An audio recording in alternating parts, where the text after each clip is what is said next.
Welcome. Friday, time for a stream. Welcome out, everyone. Yeah, wanna do well, I just wanna make something today, and we'll see where we end up. But at the same time, we'll also do sound design for obviously for the pack.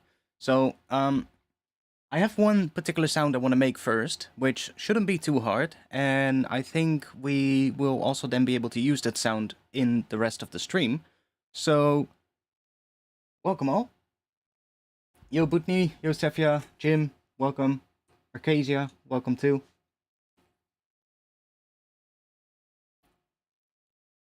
So, we'll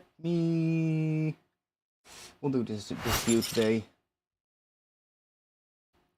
Let me check. Let's go. Okay.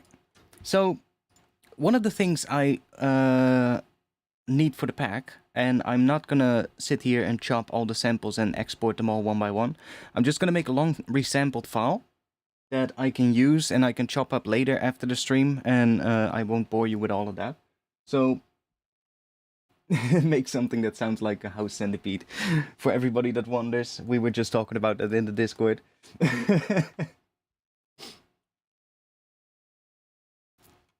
If you want to join the Discord, this is a good moment, I guess, to drop the link. Link to that will be in the chat.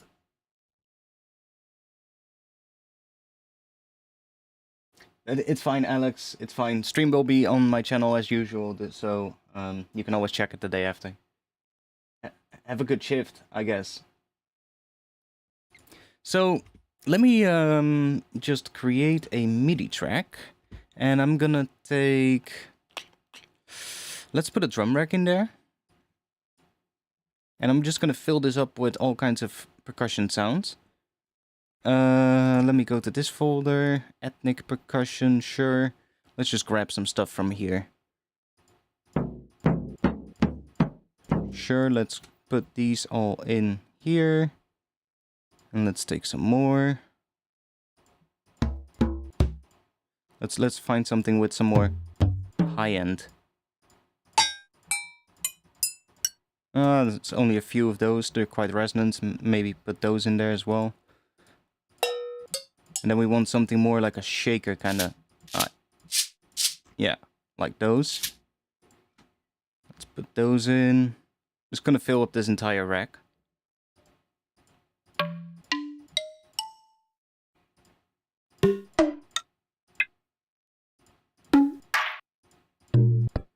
See what else we got. Can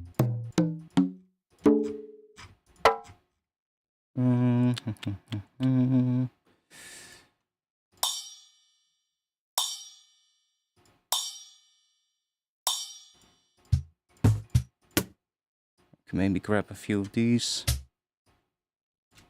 Or just all of them. And now we need something more shakery. Like some more stuff of that. Do we have?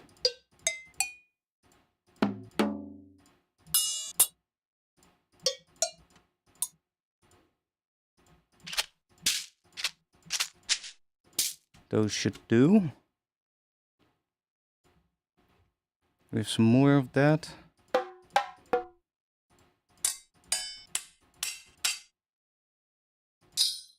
Sure, let's just grab these. That should fill the last bit of the rack up, I think. There we go. Okay. So let's create a clip here. I'm just gonna create something like this. And let's just put a MIDI note in for all of these.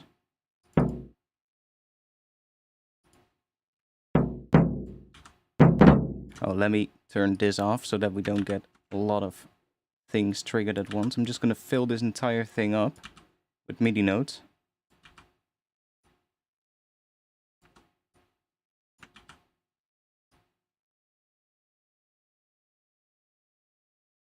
I think that's it. Yeah, there we go. Now, remind me to not play this now, because then we're deaf. Let's grab an arpeggiator, and I'm just gonna drop that in front of here. And we're gonna put the gate on 99%, and let's put the style on random other. And then let's maybe automate the rate a little bit, because right now we're gonna get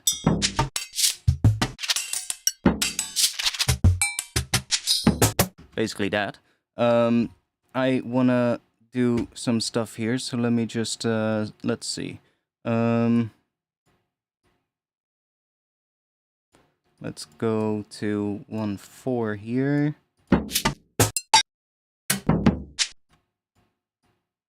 Stay on 1.4. Let's do 16th note here.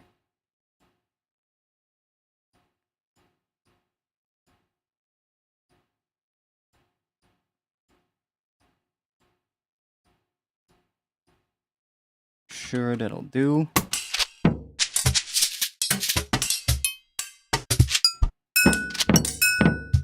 Still sounds like absolute shit, but let's see. Damn it. Can we... One shot. We cannot copy that, right? Ah, fuck.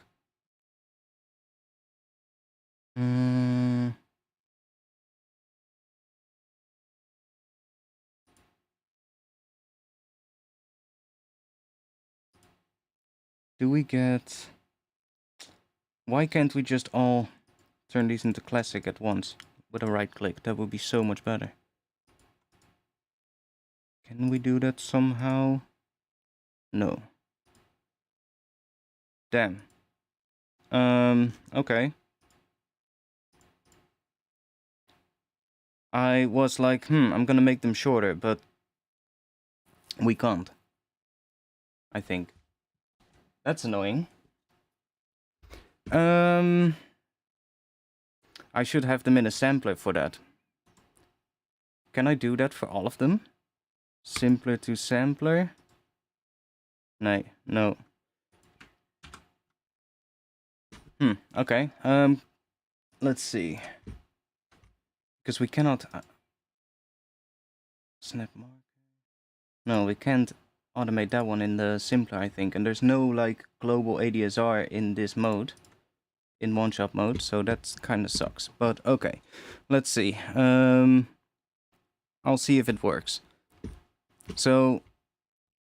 let's go into the audio effects and let's grab a vocoder.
Making it a bit weirder.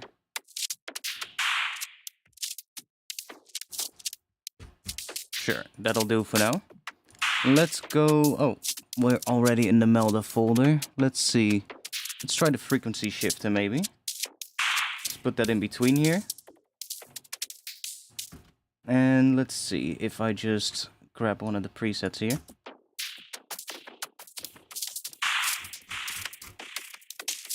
And let's put...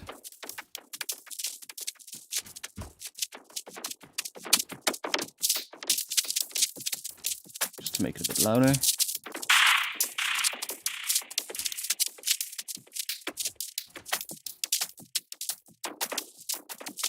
make it a little bit more centered, if that works. I don't think so. We'll put that here. Then it does work. Because I want to make sure that these are not too wide. It's fine if I have a little bit of width, but that way we have something that's a little bit more controlled. I'm gonna take an audio track. And let's set the input to track 9. And we're just gonna mess with this thing.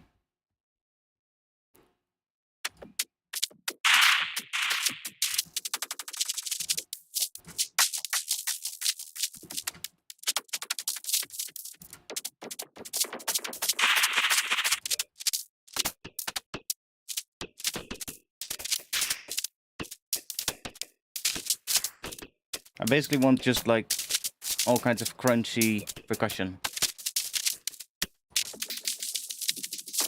With like weird things in it.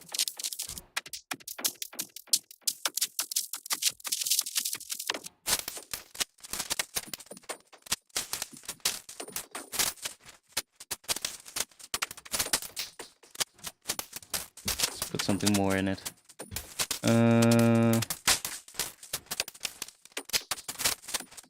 Ring mod, sure. Let's put that here.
Just make sure to bring the feedback down so that we don't get a lot of extra delays.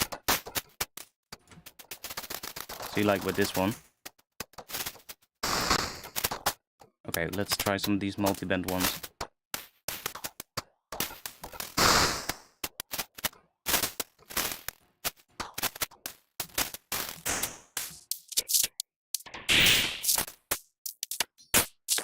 We already should have more than enough, but...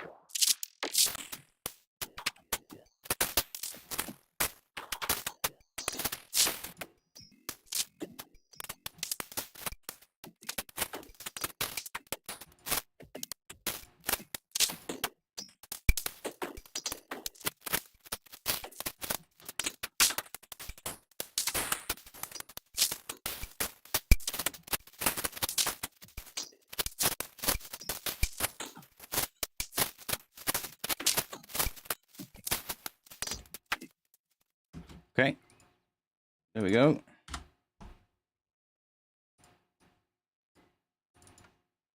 There we got our long file of all kinds of random stuff. But like, if we just take a bit here, for instance, like for instance that, you loop this, that could be a percussion sound in your intro, right? You can take a bit of this and of course chop these up. And you can create like all kinds of interesting percussion for your intros. It's quite nice.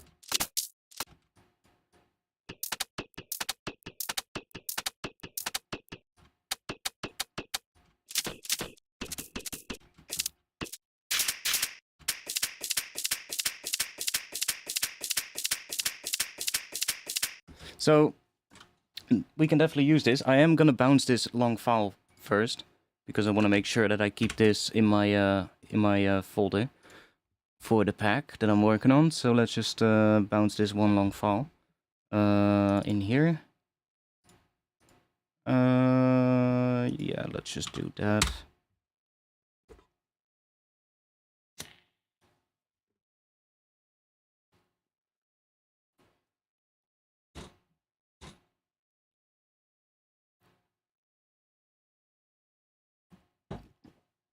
I already have another one as well, but I want to make a couple of these. Not today. This is enough for now. But I'm just gonna make a couple of other ones as well with like other percussion. If we feed other percussion into it, the result's gonna be different. So I already did one that kind of has a similar sound, but still has like different ones. Well, I already chopped a few up as well. So you get like these kind of ones. Let's see. Basically, you get kind of like these kind of loops that are always great for like an intro.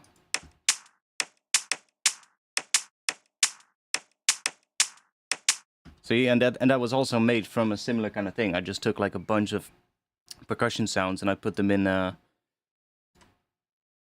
through like, I don't know, some frequency shifting and ring mod as well, and get all these weird kind of percussion loops, which are quite nice. And depending on how you chop them up, you get some pretty interesting patterns.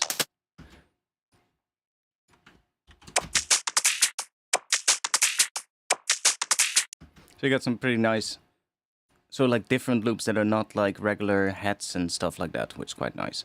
Yeah, okay, we're good. Okay, let's go and design something first. We're gonna just start something with a bit of an intro, and then we'll use this as well in that. So let's just put that in that color. Okay, let's see.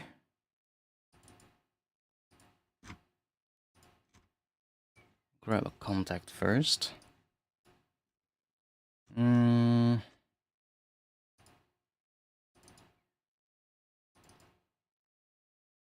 maybe try using one of these. These are quite interesting. It's quite a nice library by Heaviosity.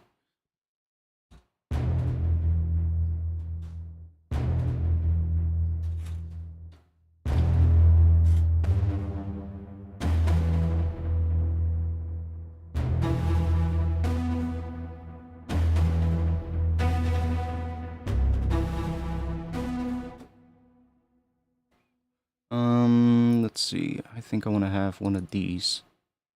We could try the loop designer.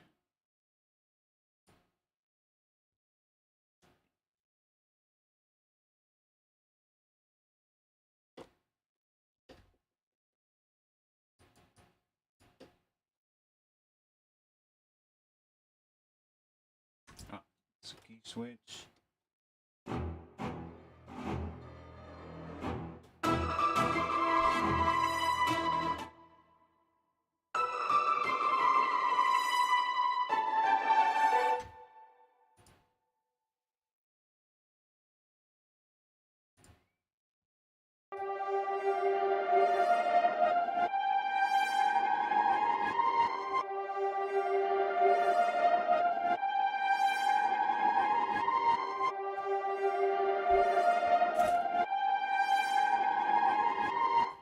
Quite like that one.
probably do that without the reverb so that we can hear.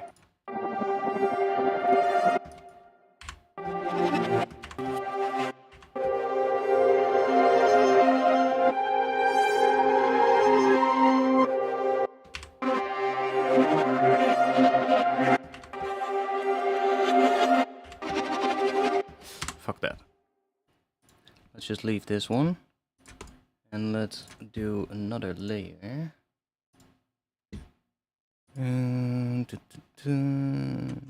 Let's grab another contact.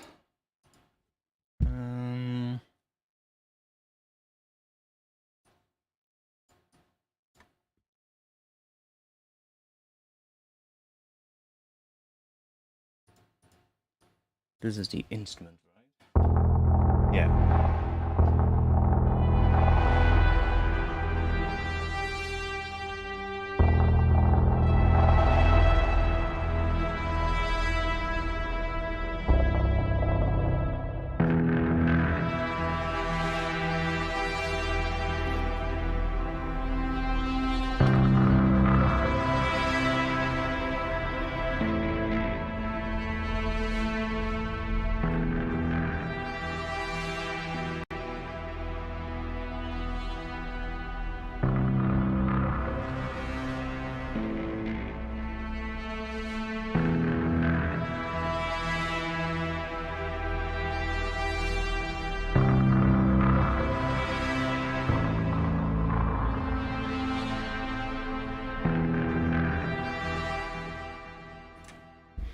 We got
we need some reverb on this.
enter. There we go.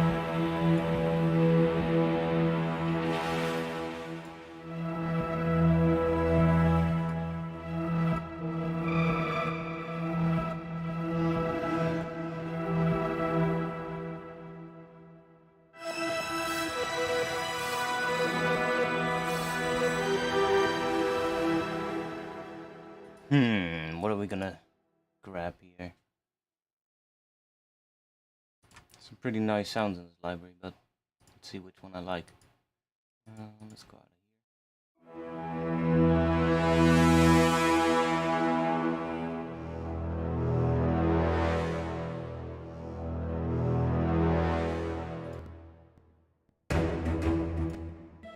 I don't want to loop, I just want something sustained.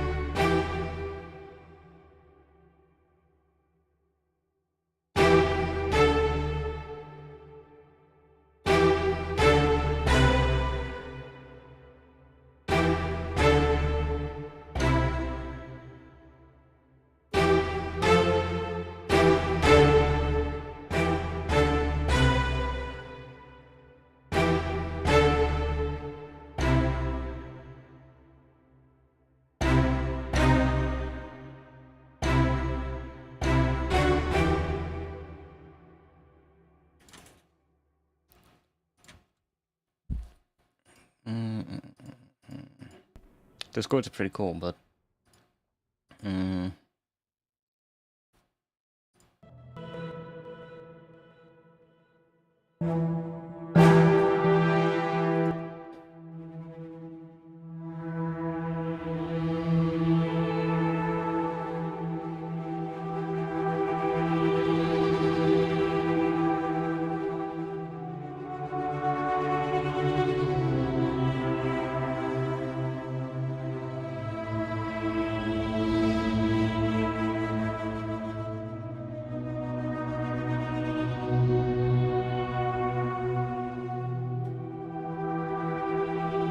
yeah, those chords are really nice. Let's see if we can find something for that. Maybe it would also be good if I what is health of this? That's 87 health, right? Yeah. Set that to 87.5. And all the loop ones, so the ones like this one and that one, are also gonna be half the tempo of what they normally are, because most of the time they're pretty quick at 170 something.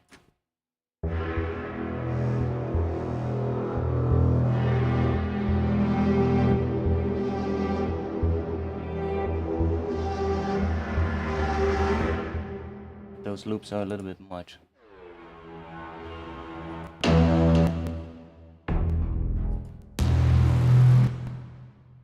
Let's go to here, maybe.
Yeah, that sounds quite nice.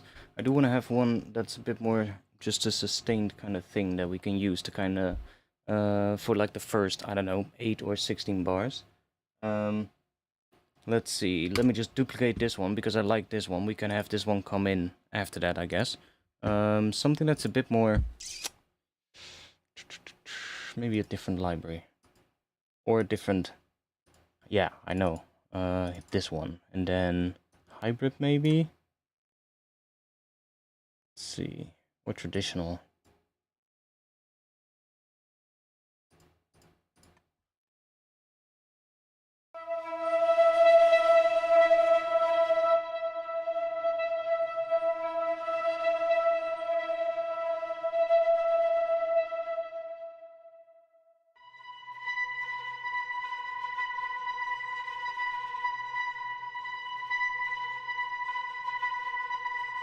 Yeah, something like that. Just like a high resonant note.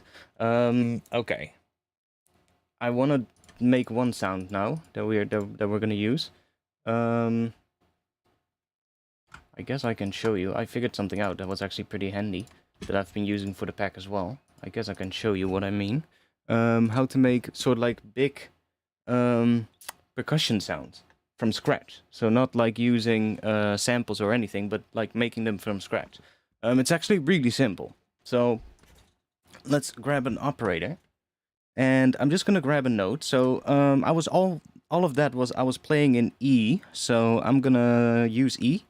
And let's just make ourselves a clip here. I'm just gonna do E. And we're just gonna drop that down to E1 maybe. Let's just let's make this one a little shorter so that we get a little bit more of these. Just do that. So now we just got that. Right, so that's just a sustained note. Actually, it might be nice with just this one playing because then we can kind of hear what it sounds in contact with something in the key of E.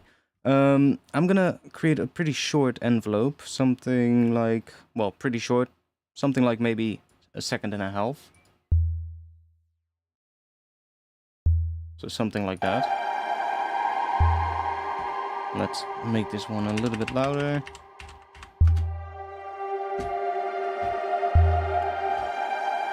Okay.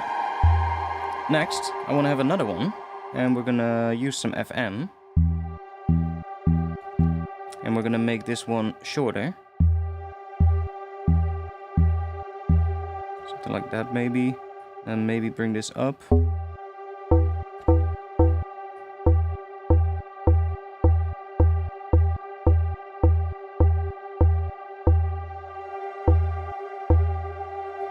It's pretty decent.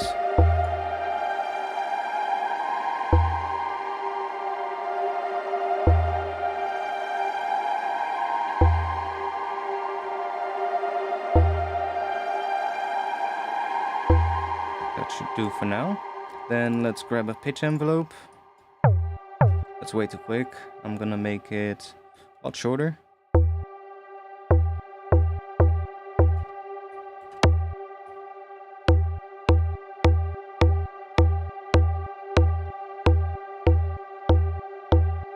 There we go, just to kind of create a little extra click. So, see, we're gonna into that. And let's group this one. And let's create another one. And with this one, I'm gonna create one that's even lower. So just basically a lower octave underneath it. So now we get that. Let's just drop this to -12. But doing it this way, you can create sort of like bigger percussion sounds for an intro that are in the key of whatever track you're making. So you don't have to use like a sample and tune it and all of that. You can just make one. So we're gonna do this, and let's make this one pretty short as well, or kind of like the same as the other one. Now I'm looking at this thing here at the top. You can see that as well. It might be better if we open up this one. Vision 4X. Put that there. So right now you can see that the sub is hey, why are you? Let me let's open up that one. And then let me zoom in a little. So we can see that the sub is now shorter than the, so like the first harmonic, which I don't want, so we want that to be at least longer than the other one. It's a bit long. So I like that length, but then I want to go back into this one and just decrease that. Okay, we can do a little bit of FM on this one maybe. Just to kind of get that first transient to be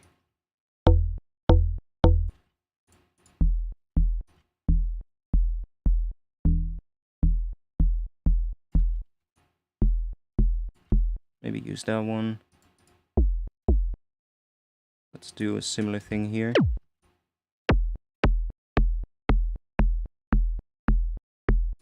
We need to play them together if we do that as well, because then we're... Okay, well, this should be good for now. It still sounds a bit weird, I know, but this should be good for the moment. Let's grab a hybrid reverb, because right now it still sounds like a really simple sound, that doesn't really sound like what I want. But if I use a hybrid reverb, and let's make that a lot more mono, fine with a little bit of width, but... And let's go... I don't know, let's try something. Oh yeah, let's go into here and let's turn this off, because I want the sub to run through it. And we can already see what it's doing now. It's creating a tail on this one, but I want it to also create a tail on this one, so I have to either find an impulse response that is long or big enough that it also has those frequencies captured in it. Let's just go to the early reflections and move...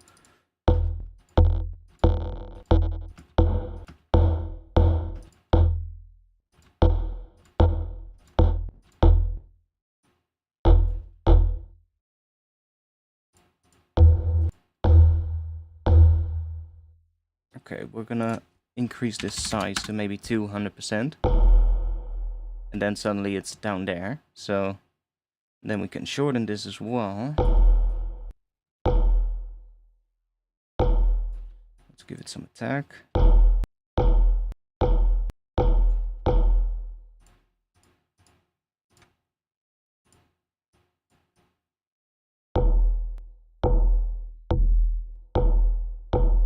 Still sounds like shit, but...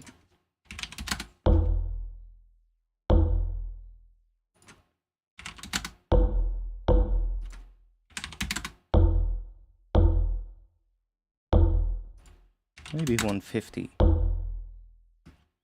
And then, let's see.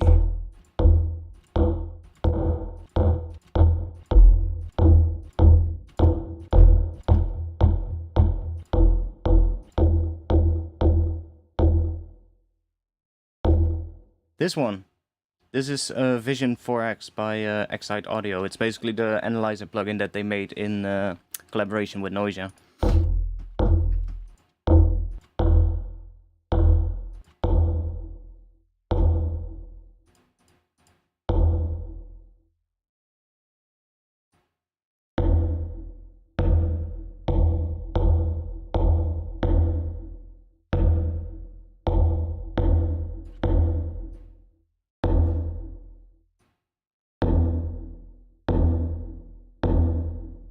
There we go.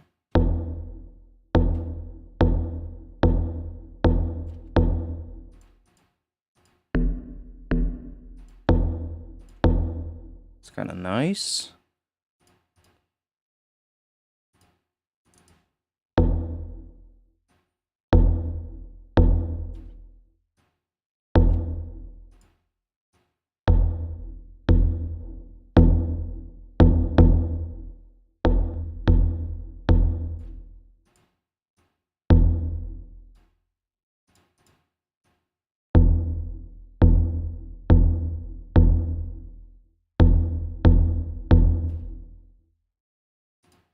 It's kind of cool.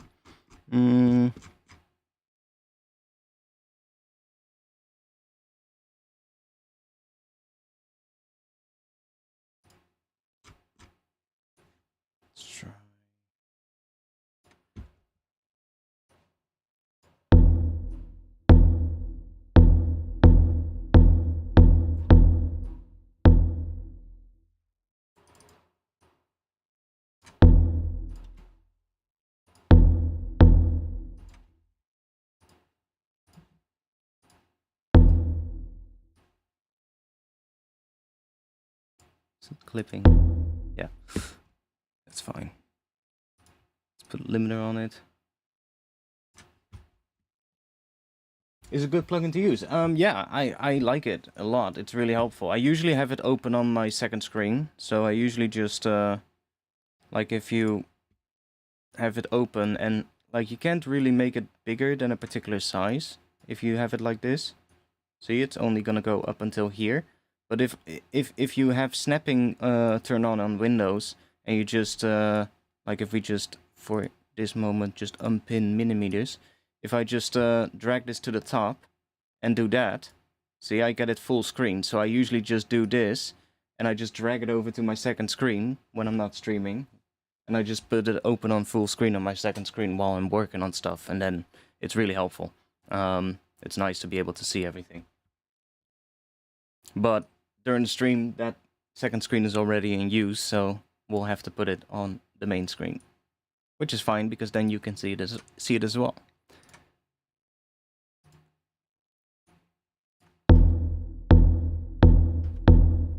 So now that is not clipping. We can also, you know, just cut off a little bit. Make it a bit bigger. Like, that's a pretty good looking percussion sound. Like, there's a nice good amount of sub in this one, so you can literally use it as like a pretty big sound.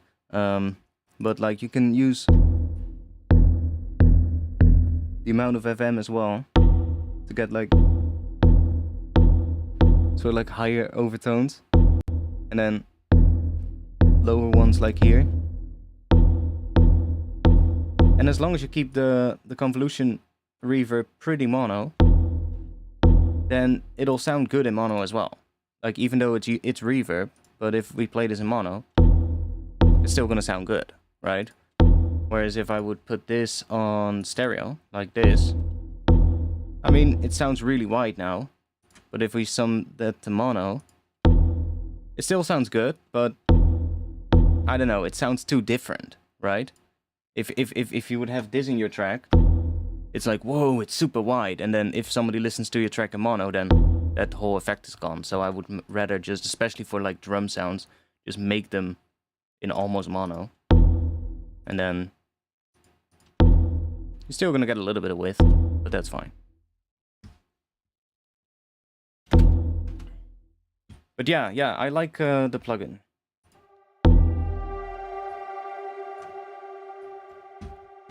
Okay, let's put this one down a bit. Also want to see if I can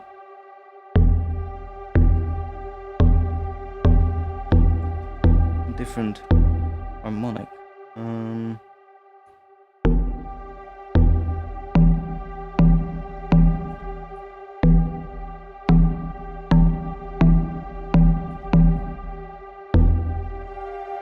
Maybe I'm thinking that because this is on a B. Let's put that on E. Oh no, wait, this one is right. That one is playing an E already, even though it's on a D or on a B. But if I set that, there we go. Now it's playing an E. These are key switches. So it was playing the wrong pitch all this time. I'm gonna go and grab this one again. Let's make this a little longer. Let's do 4.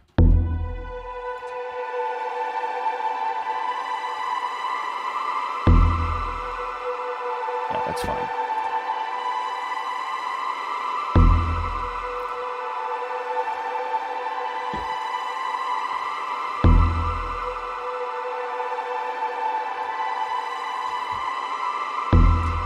Let's just use this one.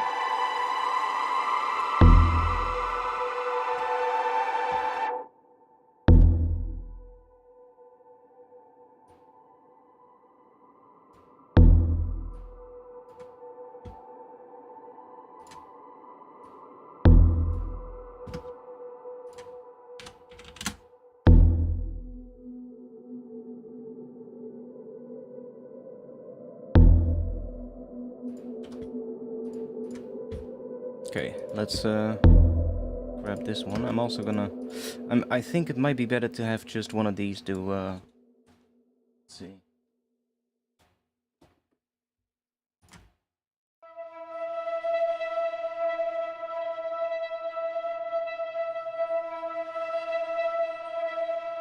Yeah, maybe that one.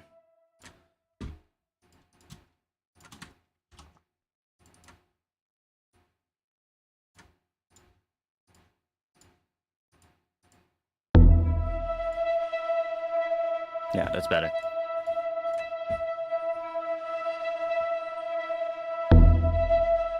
Okay, and then let's go and grab this thing.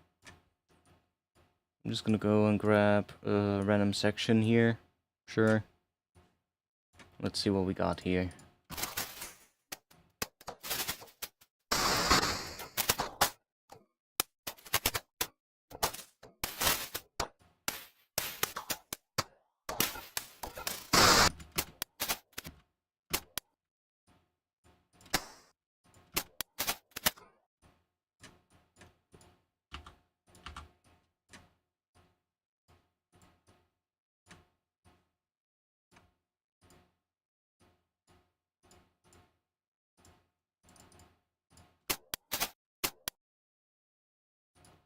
These are also a little bit off.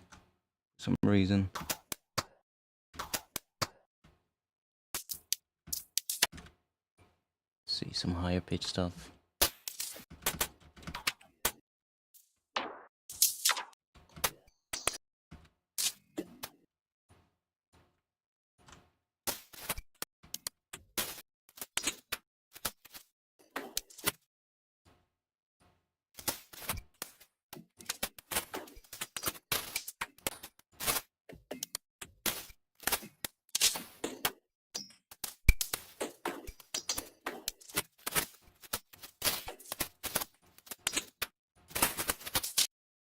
You know what? I'm gonna grab the other file that I made. Let's see, where is it? Here, percussion, and this one. I'm just gonna grab that one. It's similar anyway.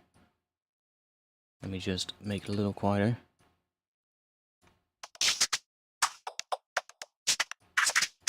It's the same thing, it's just taking a bunch of percussion sounds. I just need to unwarp that so that...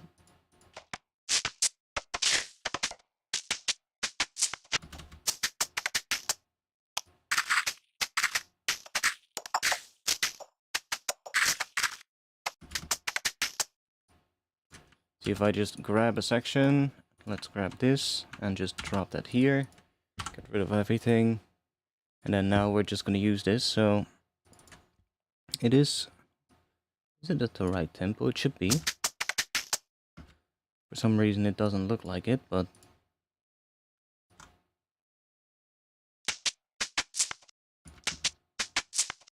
Did I make it at 172 maybe? That's also a possibility. It's labeled 175, but could have been at 172. Let's see.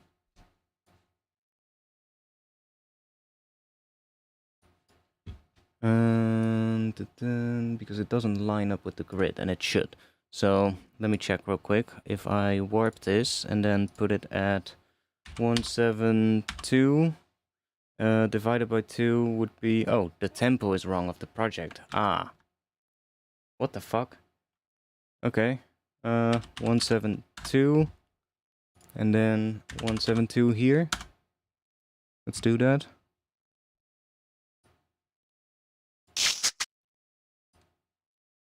It's not starting at the first part of the clip. One moment.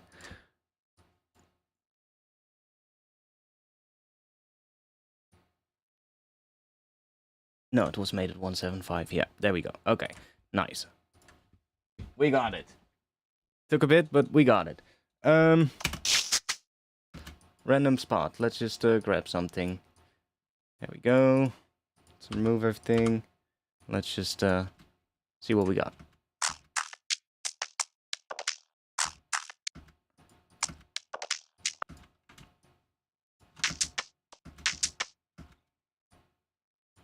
Like that one.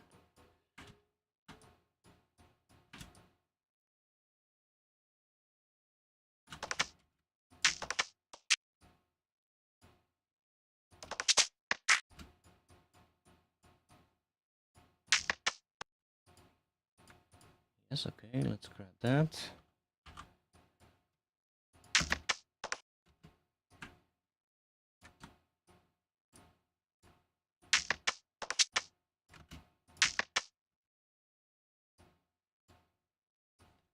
We need to find some bits.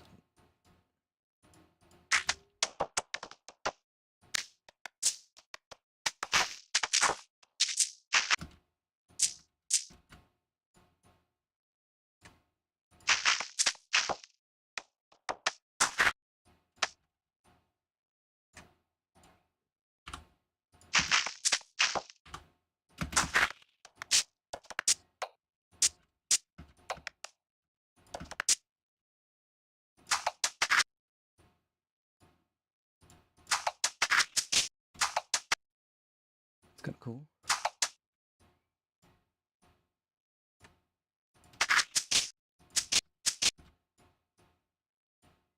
Oh. Just finding some cool sounds that I like. It's kind of cool as well.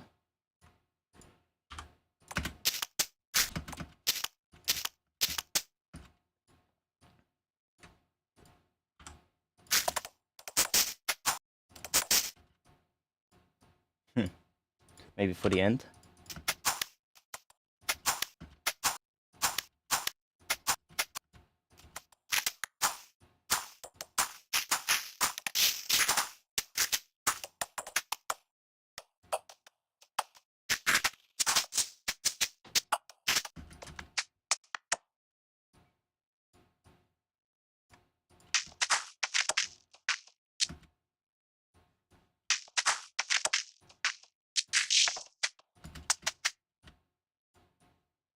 Okay, we should have enough to get started. Let's see.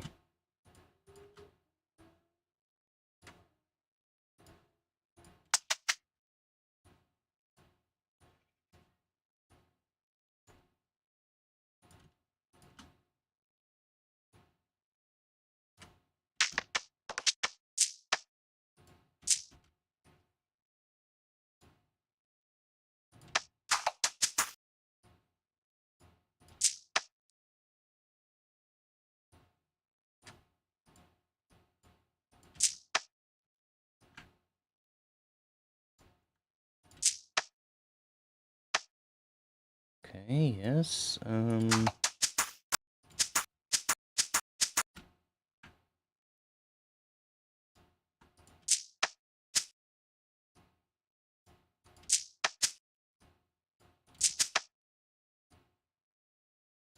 See where we'll use that one, but I want a different one.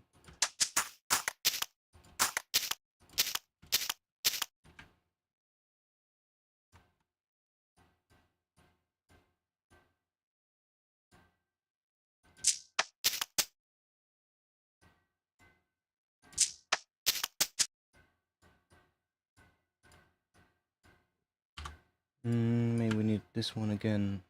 There. That.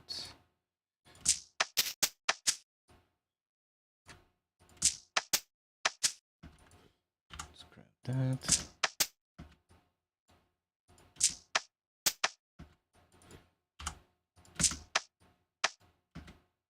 Yeah, I like that, but now we need one more.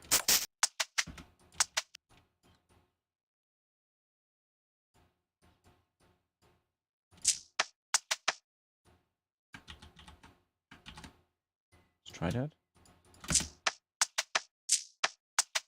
Oh wait, and then find a different one here. Maybe that one.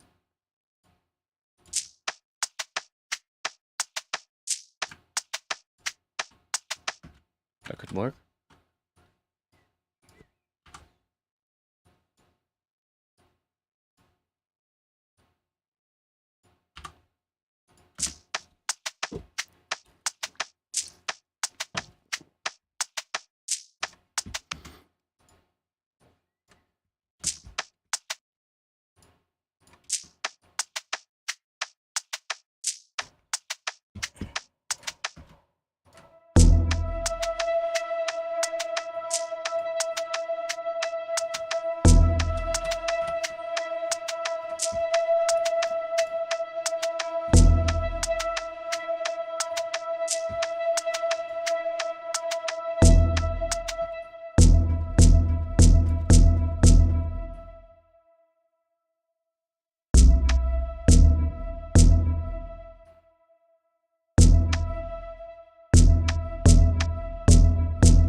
Yeah, 5 seems to be the sweet spot for that one.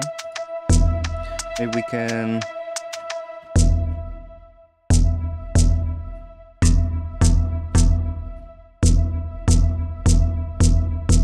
Don't think it's gonna do that much.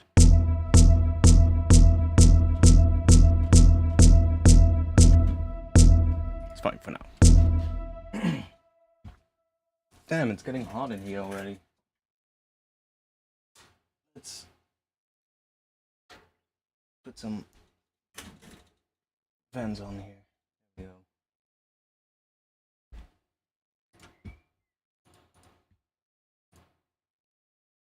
go. I don't really like the percussion sound. The big that one.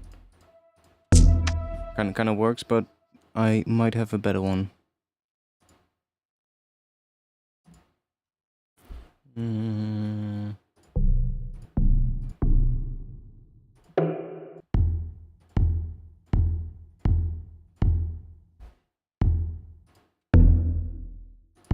Yeah, that one sounds better.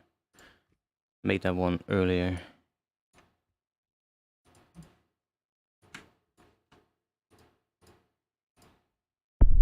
Oh, that's a bit too low.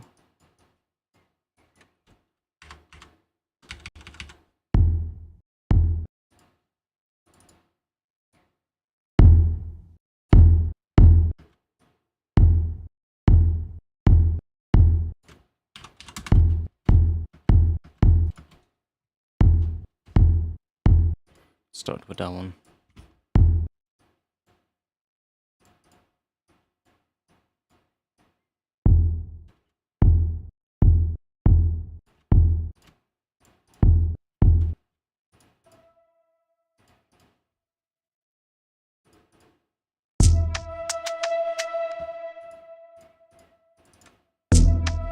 Yeah, this one sounds a lot better.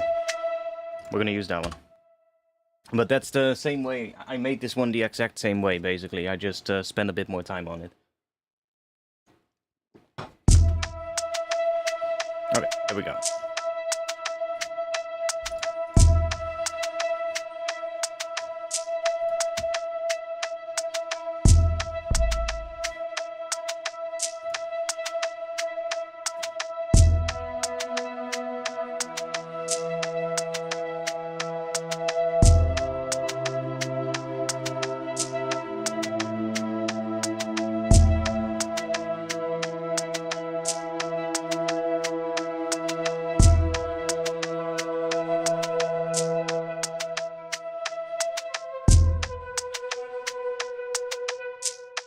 I'm thinking I want to do something with an intro where we're gonna have some, I don't know, some chords changing.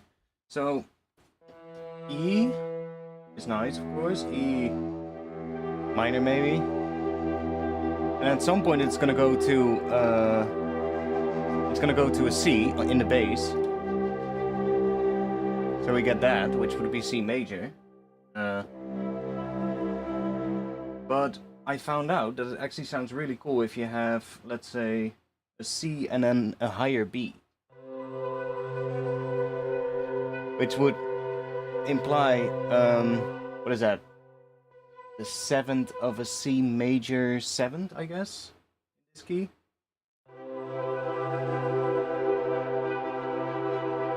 But then we leave out 2 notes. We only get this. But if we play that after... Was it?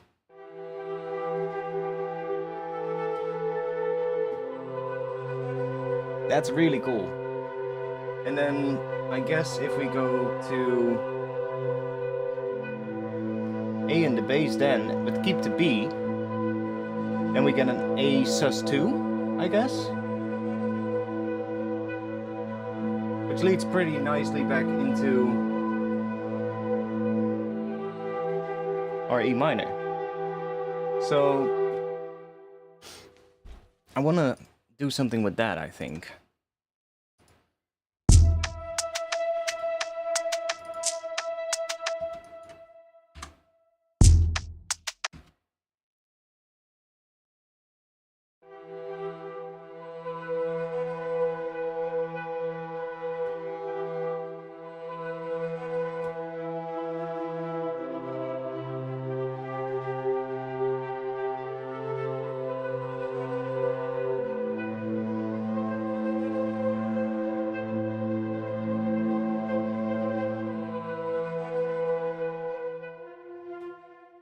Well, I also figured out that it actually sounds also really cool if we have at some point a C minor. So you got that one in there as well. That's out of the scale, but can sound really cool if we do it nice. So let's see. Let's just start with a high note. Let's turn that on. Start with a high B maybe. I'm just gonna solo this one for now. Maybe turn on the metronome though. And then do that on, I don't know, every half a bar.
All right.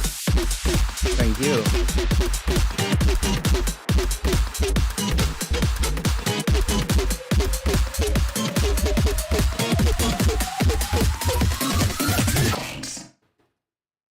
Thank you, Jim, for the, what is that, 12 Canadian dollars? I believe so. Thanks a lot.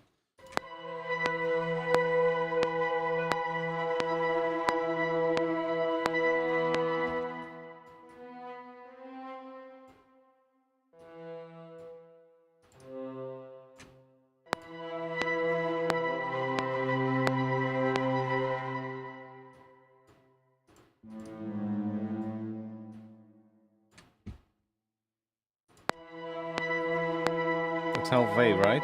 Yeah.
That's actually kind of cool.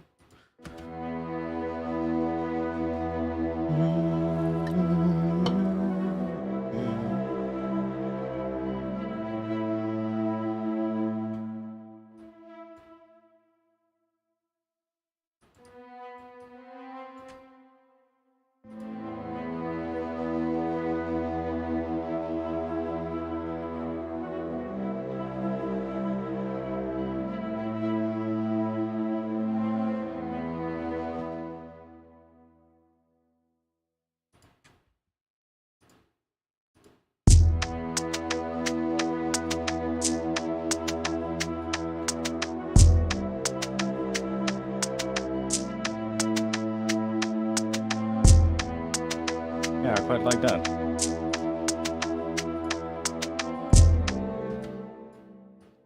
What if we take this thing? Let's just drop it here. Repeat that for now.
Are we gonna do that?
I'm probably gonna have some more notes here, but let's see. I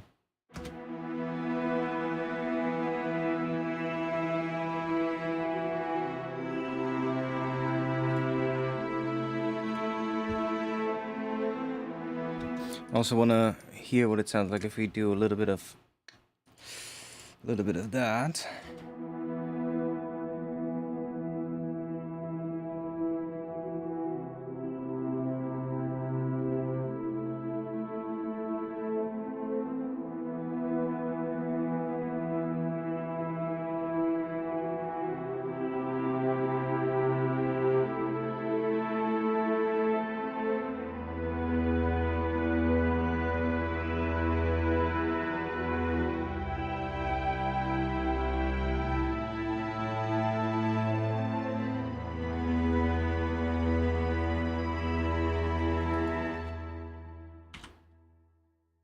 Sure if that was the right note there.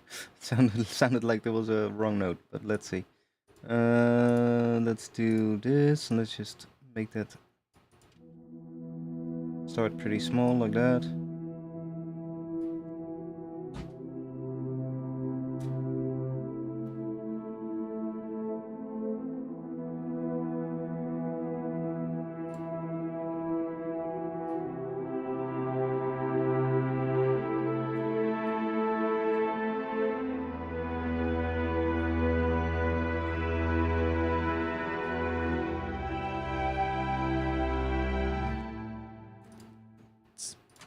Probably gonna have to change, but we're gonna start with this.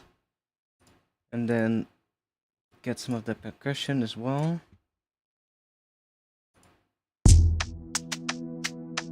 Which is too busy. Let's make this one a little bit less busy. So I'll just do this real quick. Let's see.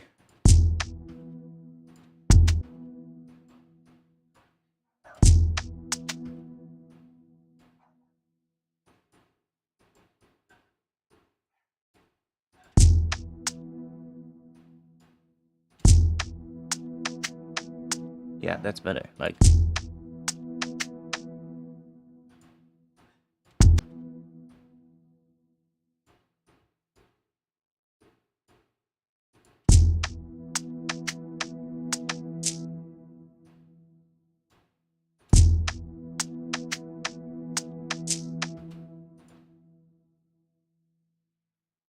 Might replace this one as well. Something else, but let's do this.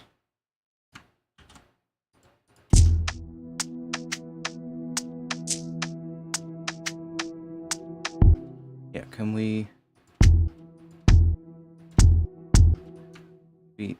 use that one?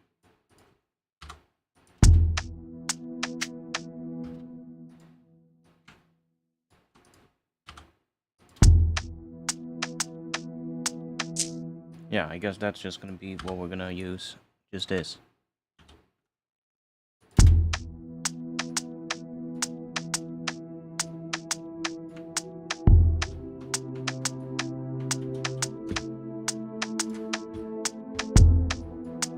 And then, well,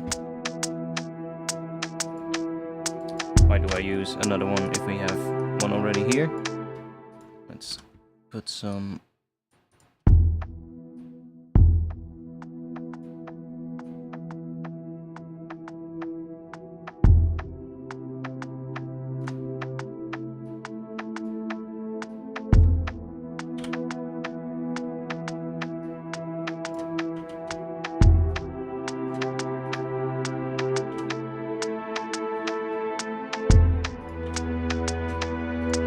Now I might put some delay on here, just to kind of make it a little bit more interesting. If we just take a delay and then that.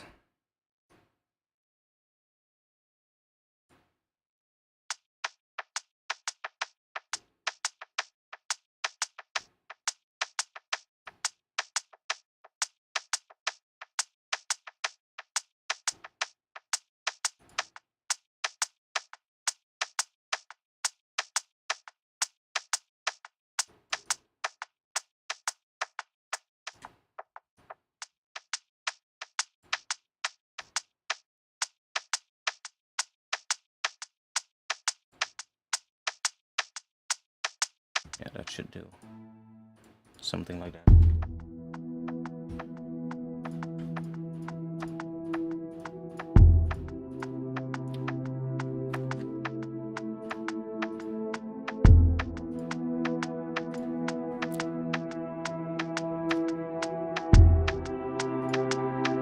Okay.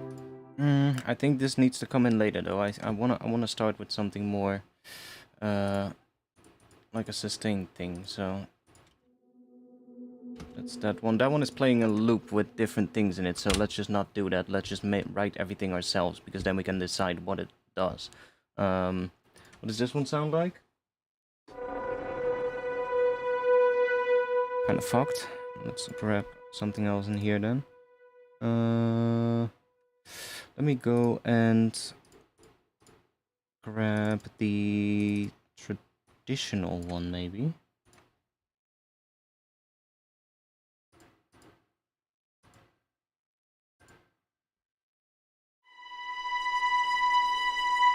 Yeah, something like that. Just a lot quieter.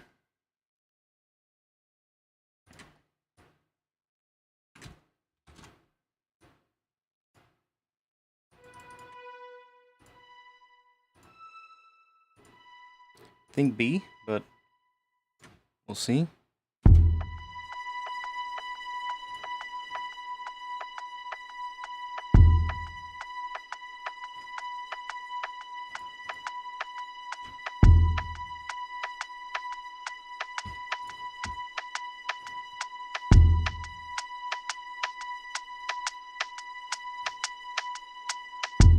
And then here we're probably gonna bring the chords in. Let's do...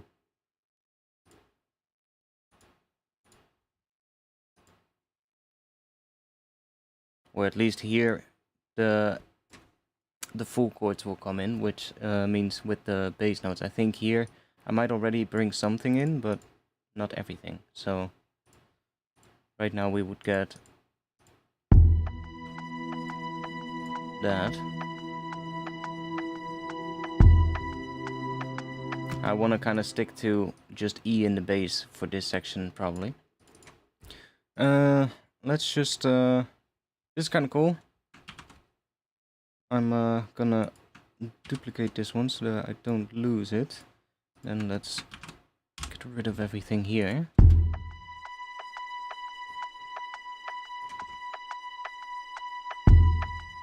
So I'm not gonna have anything here. And here maybe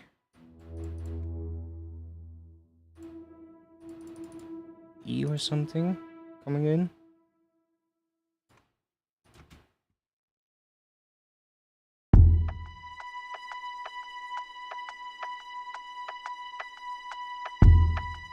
Yeah, you know, just so that it has a bit of suspense, just a bit of...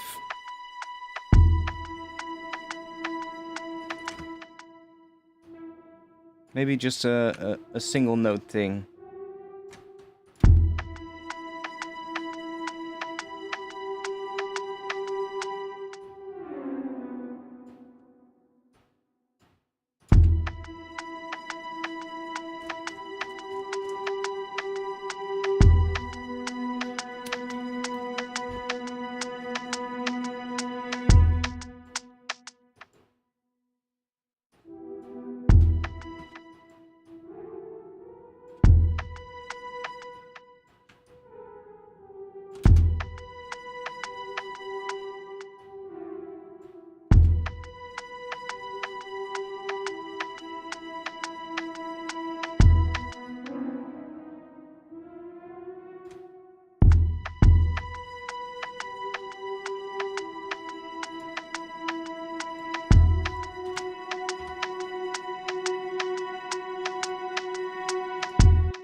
And then this one, I don't know, we can probably use the mod wheel on this one as well to kind of make it go down a bit instead of come up.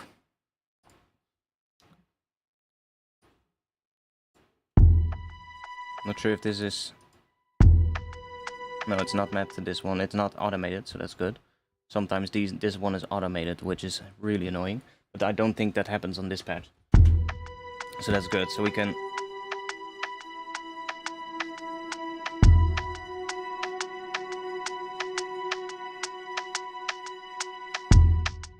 This one still grows a little bit over time, so maybe one of these other ones doesn't.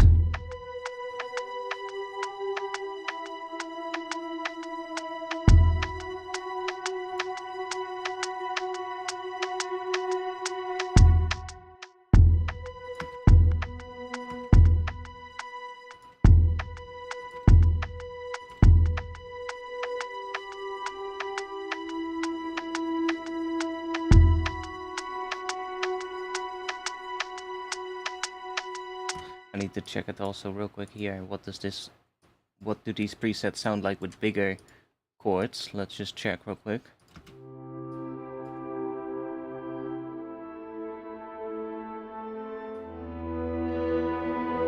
It's a really nice library.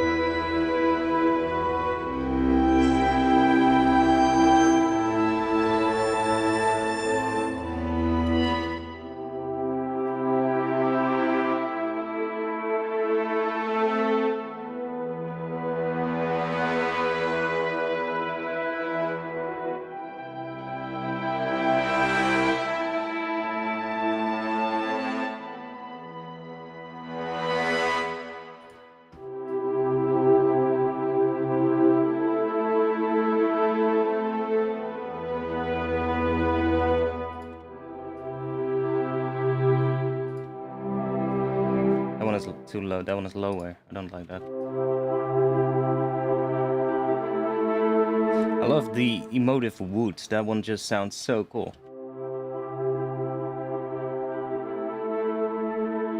It's basically just woodwinds, but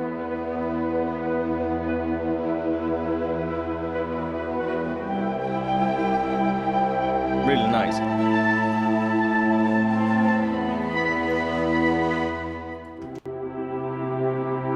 But we also have more, I feel. Yeah, we've got more. What do we have here?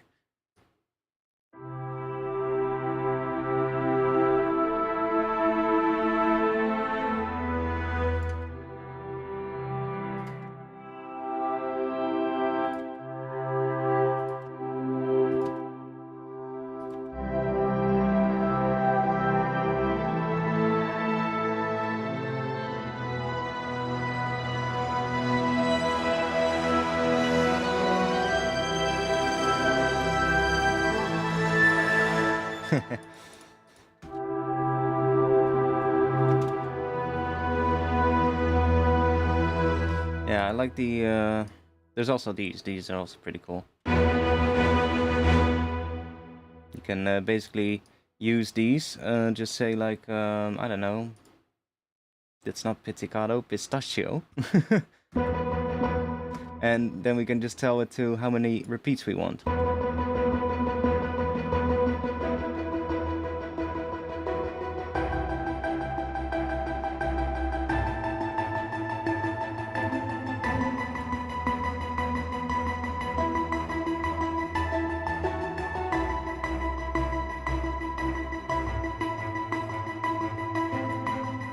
And it's really nice.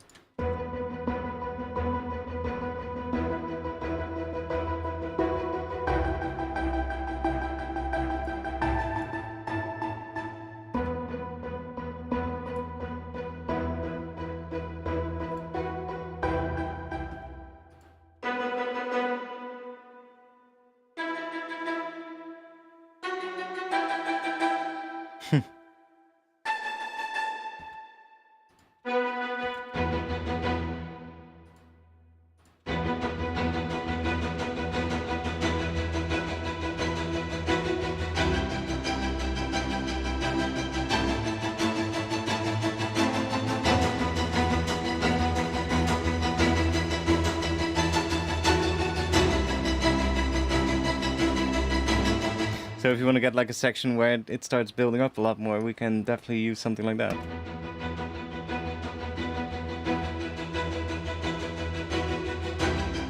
I really love this library. I really should use it in a tune, because I haven't really used this one yet a lot.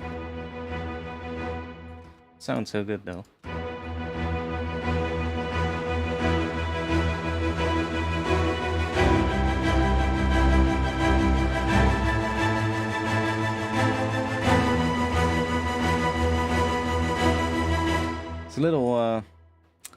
It's a little wide though, this library, but there's probably stuff, yeah.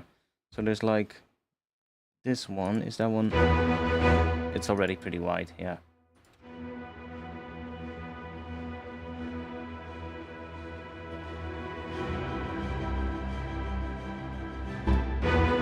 But yeah, it's a really nice library. Let's go back to here, let's grab this one.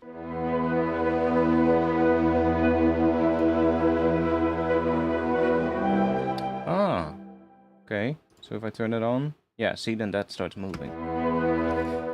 It's really, sometimes it's turned on, it's really annoying. So let's just leave it like this.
That's cool. We can have that.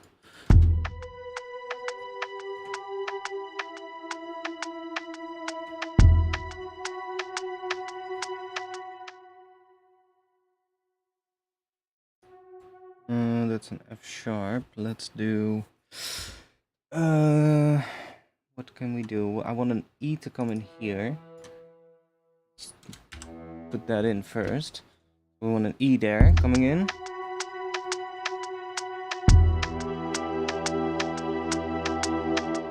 That's a G? Yeah.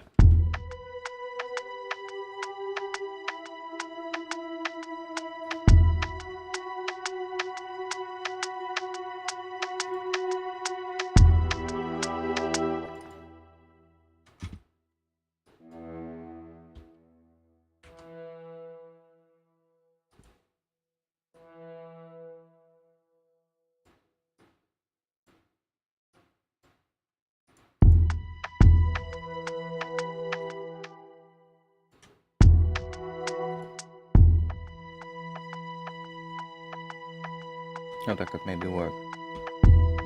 Just have that already playing.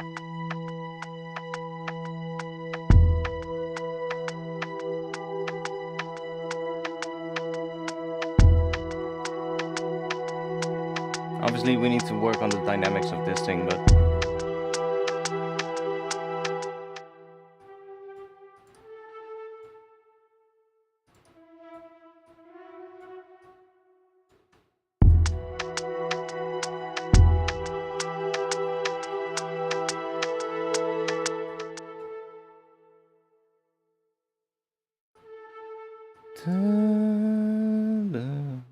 What? Going down? Yeah.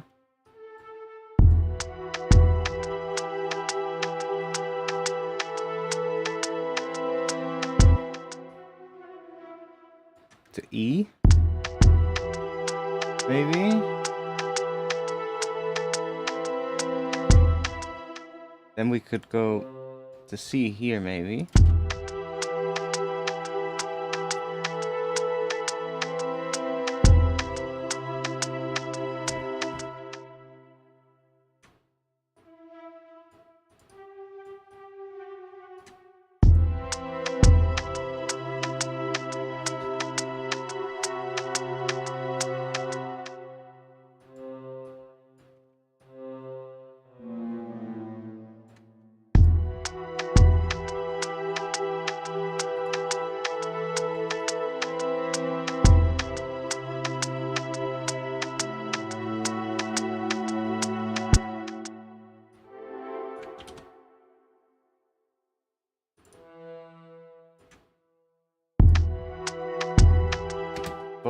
Vocal sound? Which vocal sound? There's no vocal sound.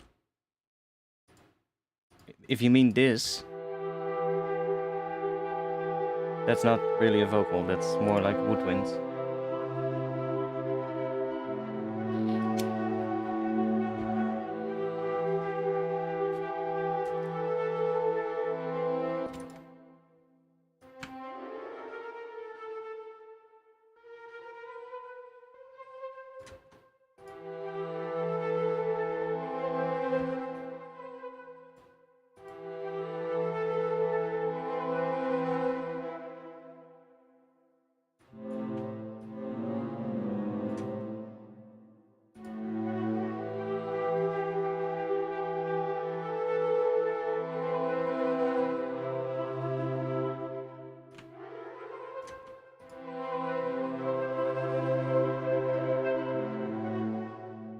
Yeah, well, I want to figure out what I want to do there, but we need some more stuff happening. I'm gonna go and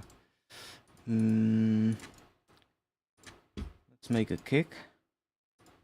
I need some more stuff happening to figure out where I want to have those chord changes happening. Otherwise, I'm just writing and trying stuff without a goal. We need to have a bit of a more of an arrangement going so I can kind of feel where it needs to change. Yo. Welcome. Let's go and do just the standard that on there. Make it a bit quicker. Something like that, maybe. Pitch envelope. Drop that on here.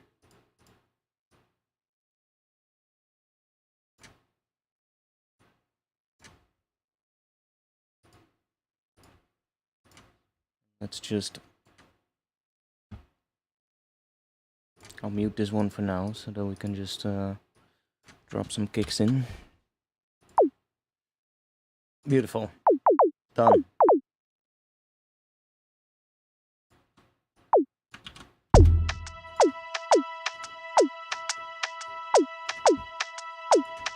Okay, we need to bring it into the right pitch. We're in E, so 4 up from C, and then...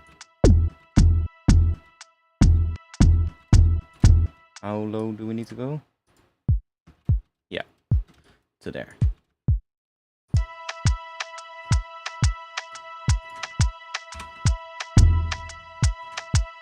It's gonna sound a bit weird with that percussion sound, but I can just do a quick sidechain. If I just do that one, yes, and then I'll just drop a compressor real quick on the or an LFO tool that also works. Drop that on that percussive sound.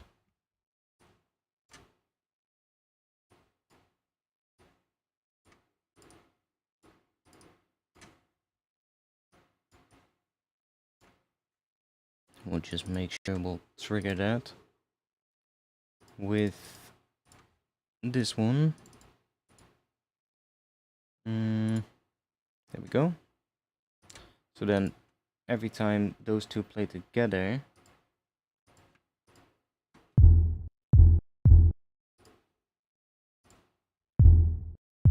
we can make sure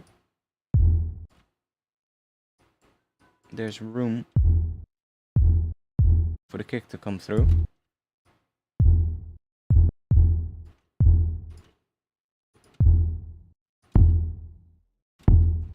So we're gonna take that attack off then, but it doesn't matter because that's gonna be filled up with the kick anyway. So for now it's better because then we can kind of just play it like that without the kick interfering with the percussion sound. Okay.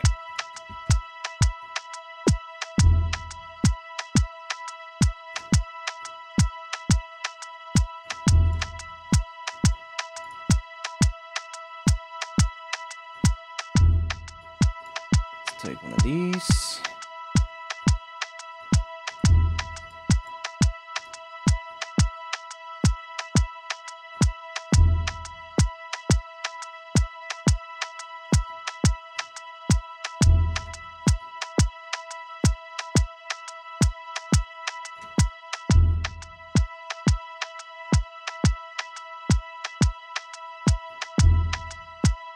Not sure if we need another really quick one, but let's try it out.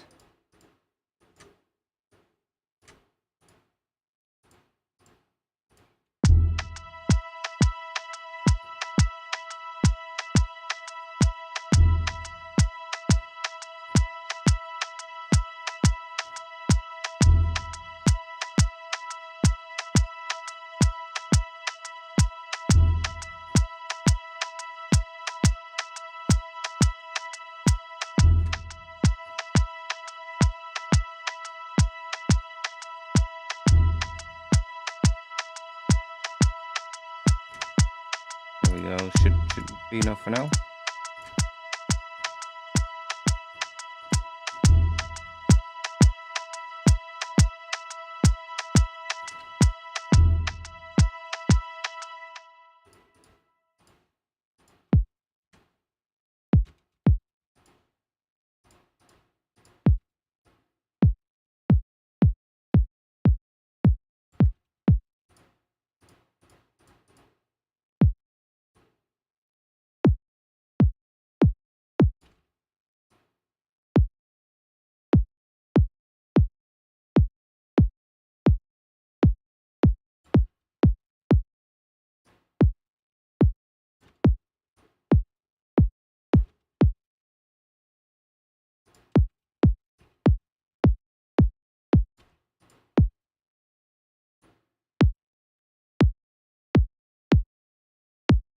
If we want a more clicky kick, we can bring that up.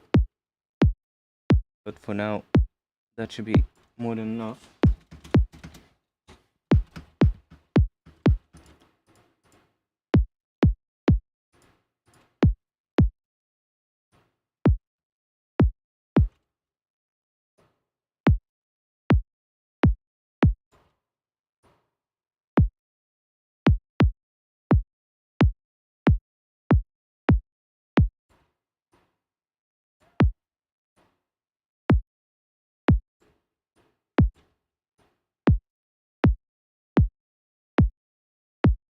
Basically, just by combining pitch envelopes, we can so like change.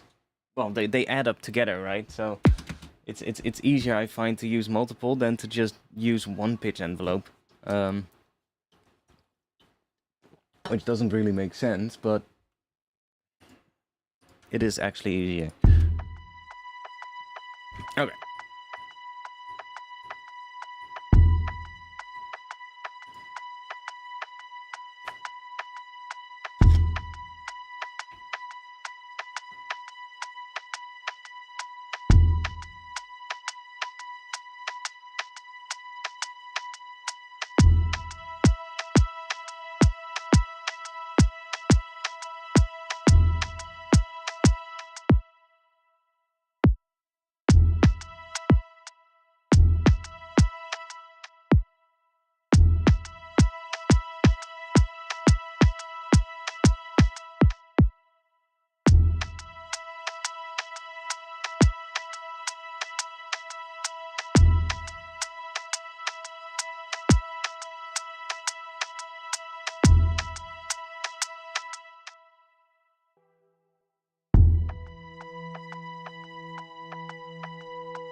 Oh, my bad. My mic was off. Yeah.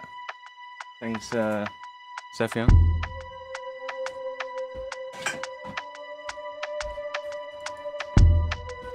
Yeah. Don't like that.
What was it again, those nice chords? Let's think.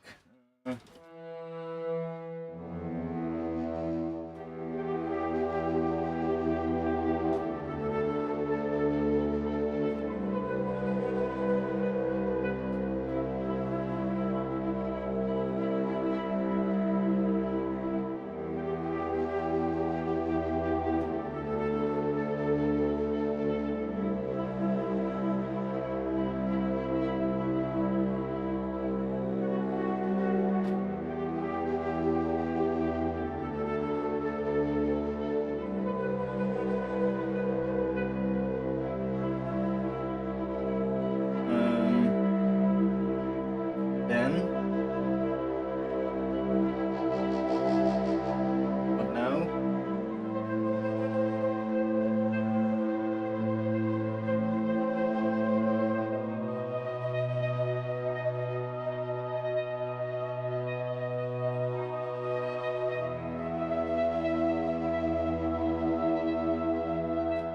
Okay, those are really nice. Let me just do that. It's not gonna be in time, but that's fine. These are some nice chords. Starting from there.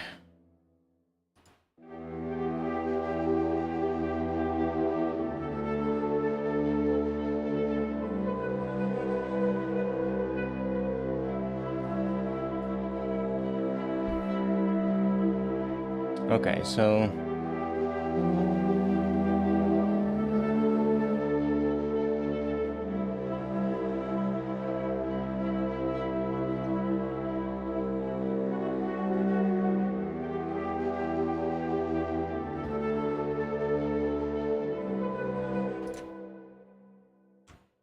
can we use that in the intro? That would be cool, I think. Let's can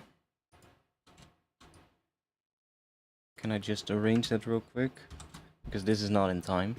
Well, we can make it in time.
Okay, that's just the same thing again, so I can just grab this.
That needs to happen at the end. That this is the end. Okay, good. And then here we can go to that D sharp, which is not in the scale, but then we get... We're kind of going harmonic minor then. There, for a bit. Which is really nice for the end. Now, I don't think the velocity matters in this patch. Or does? No, doesn't matter.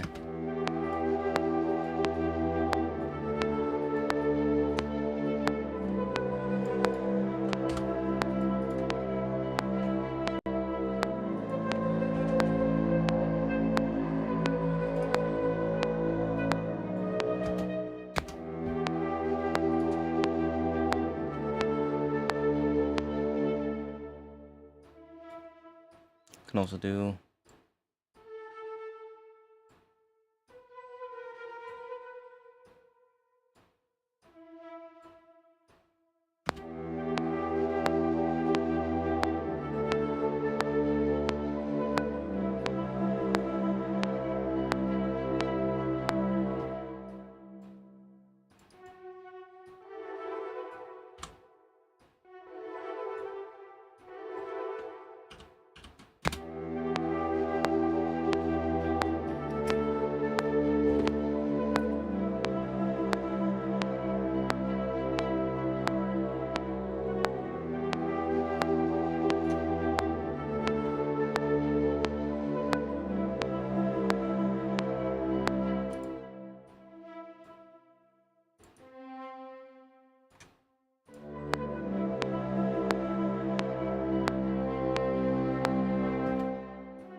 Good call. We'll save. Okay, let's see if we can make these a bit bigger, so that they kind of grow. E, we can maybe put B in here.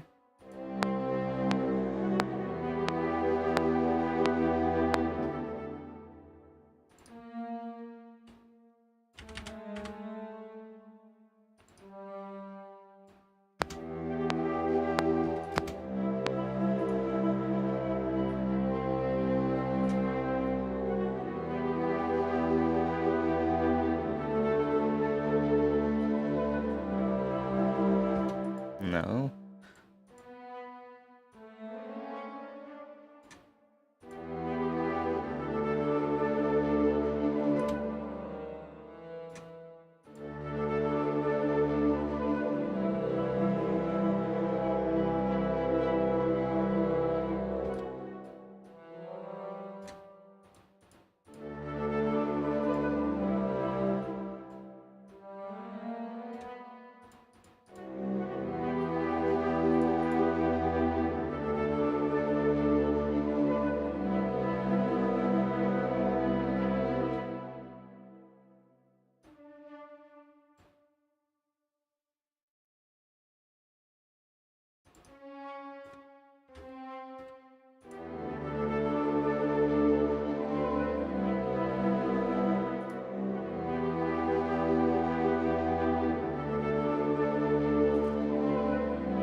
I like the first part.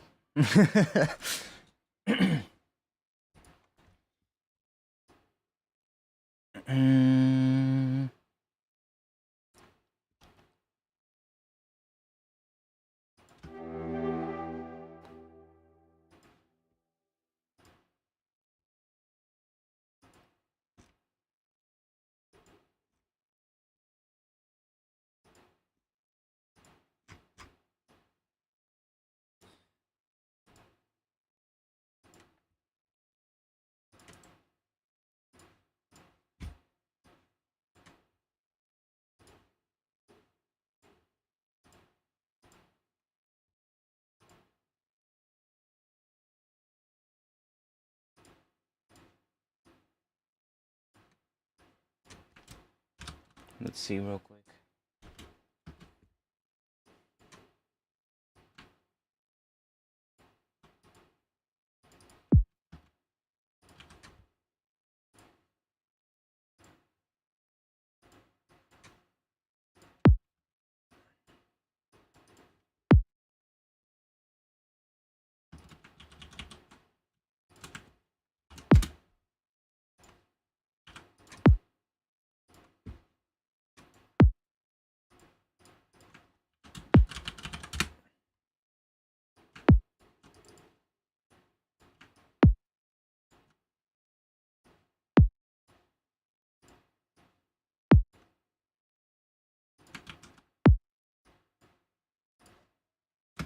Let's grab.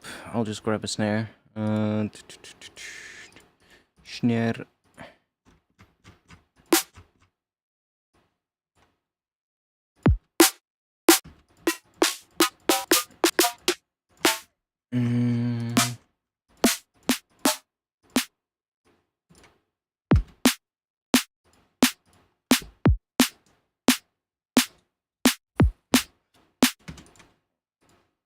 That'll do for now.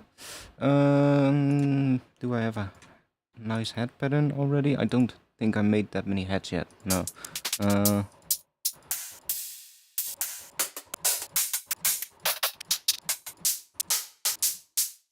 Maybe that one.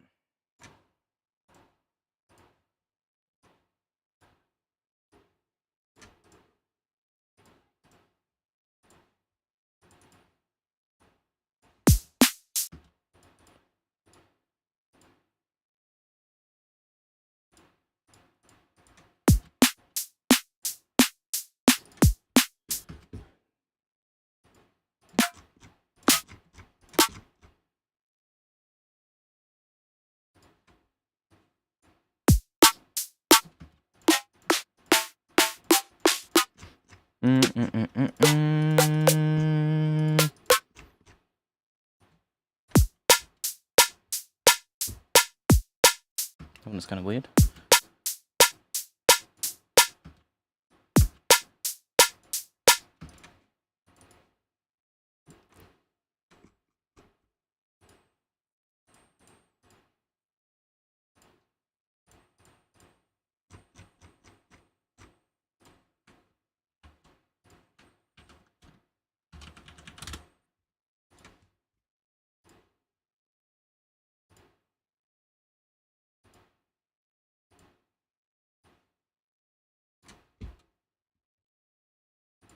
We'll just hook this up real quick.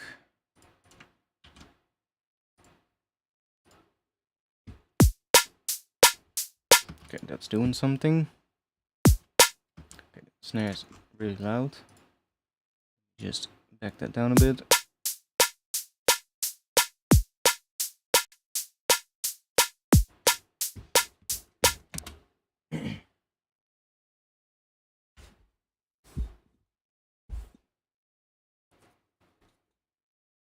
Moment, let me grab a drink.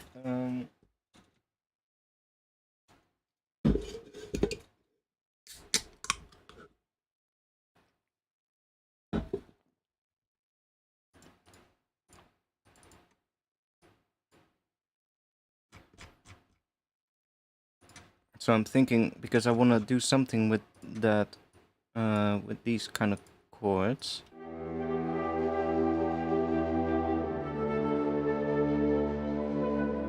Or something like it, at least. Let's just make... Oh, I quickly want to see what we get if we use those chords for like well,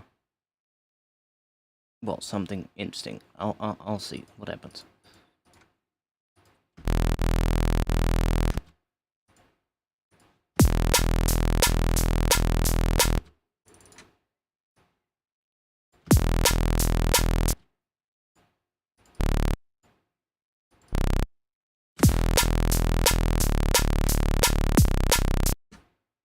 Okay, let's see what we get.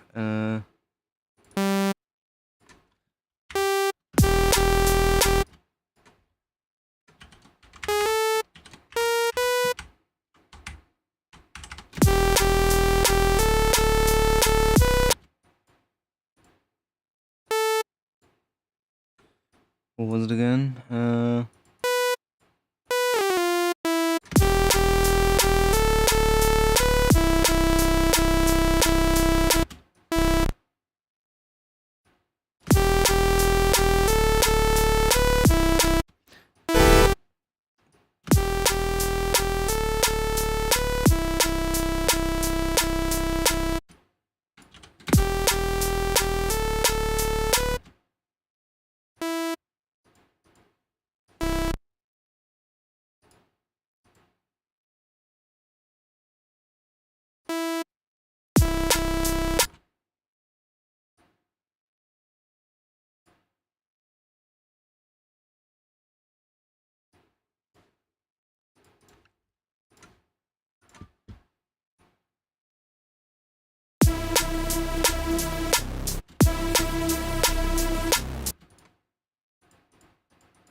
We're probably gonna get some, I'm thinking what kind of drop I would like to do.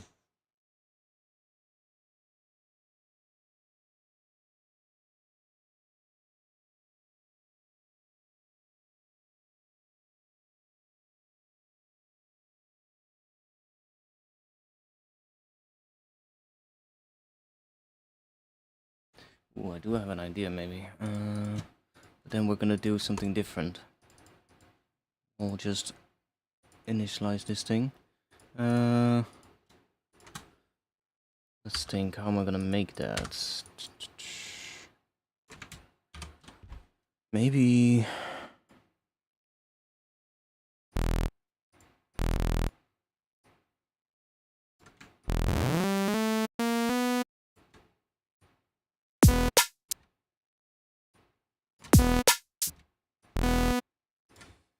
Yeah, we're gonna have to do something more.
I'll probably use different reverb. Let's just start with this. And let's grab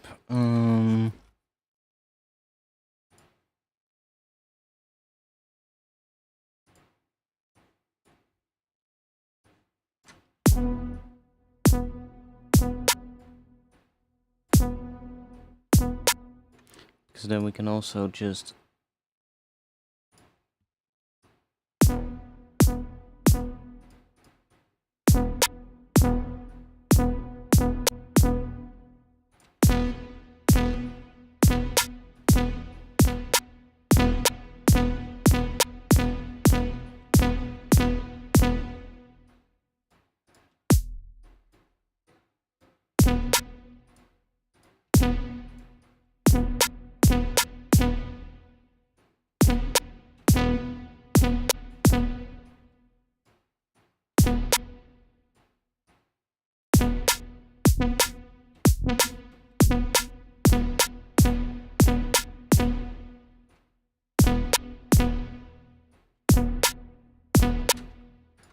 We'll see.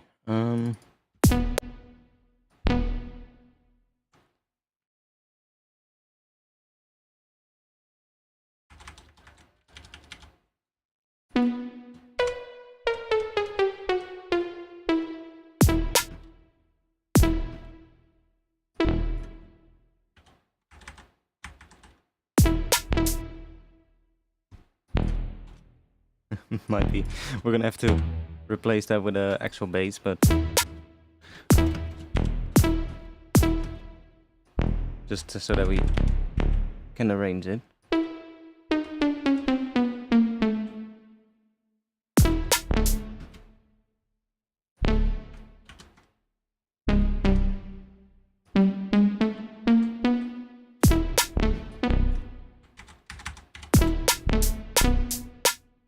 Oh, that's kind of nice.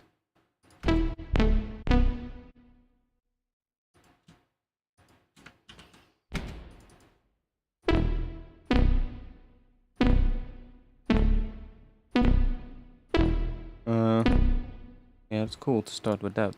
Then there maybe.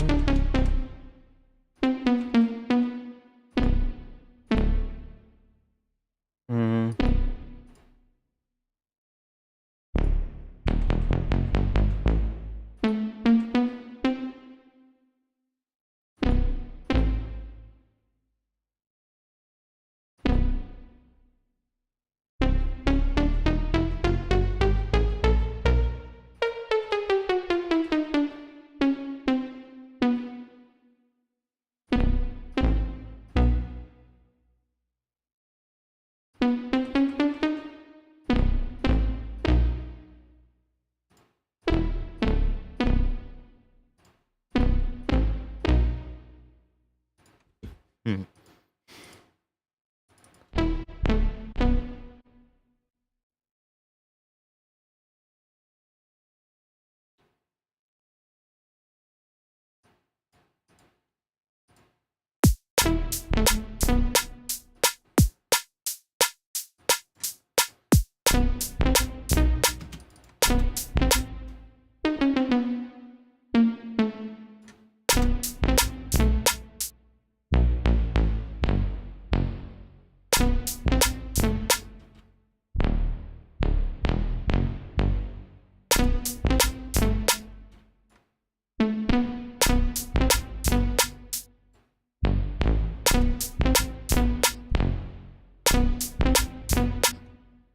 Not sure what that will have to do, but I'm kind of hearing something with this.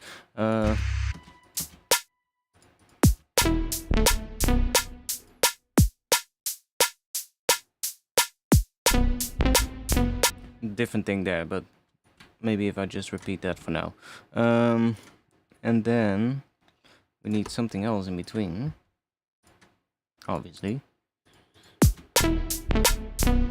And we want to have this one needs to sound a lot different, but for now it kind of works. Let's see what I got here.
Wait, I wanna.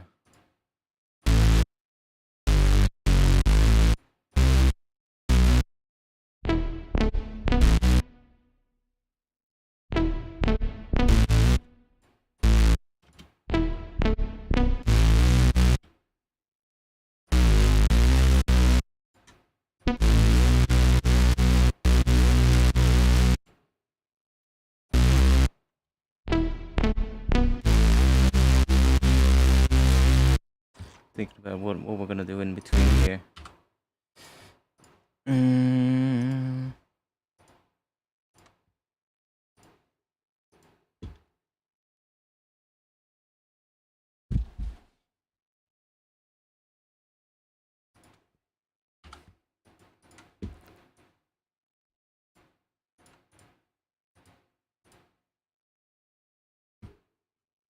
Maybe if we have a build, it might be a little bit easier. Let's just quickly make some kind of a build here. I'll just because we have some stuff here that we probably are not going to use anyway in this section, so let's just mute that. Yeah, okay, we might have. Let's just duplicate this one. We'll just do that, and then we can put this one here. So that we kind of have this. Okay, we have a little bit of a thing here. Okay, and then we'll just put one there.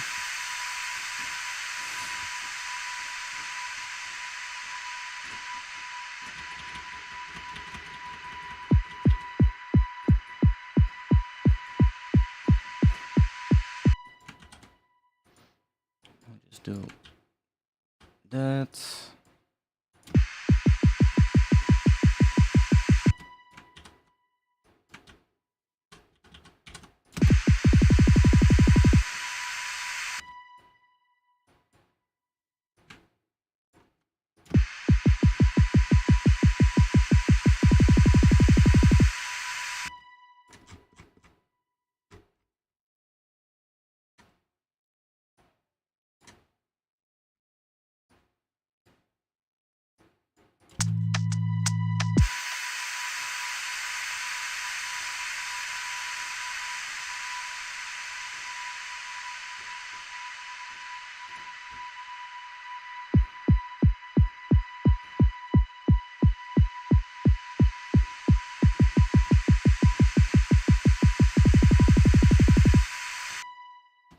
That one, let's do this.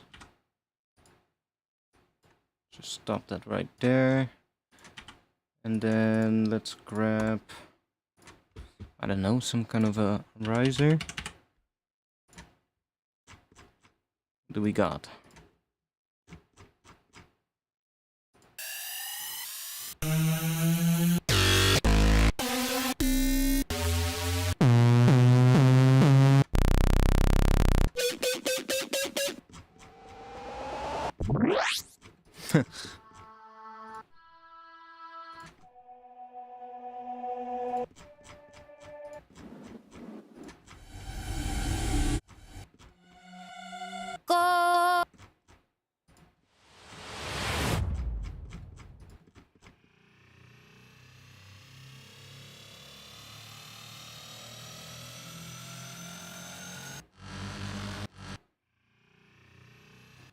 That's kind of cool.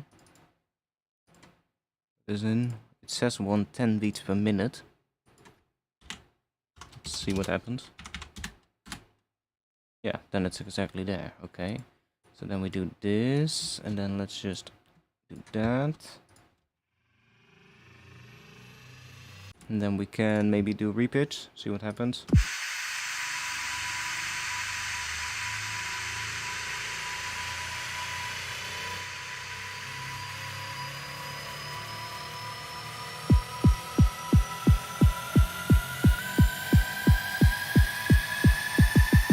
Or we set it to texture or something.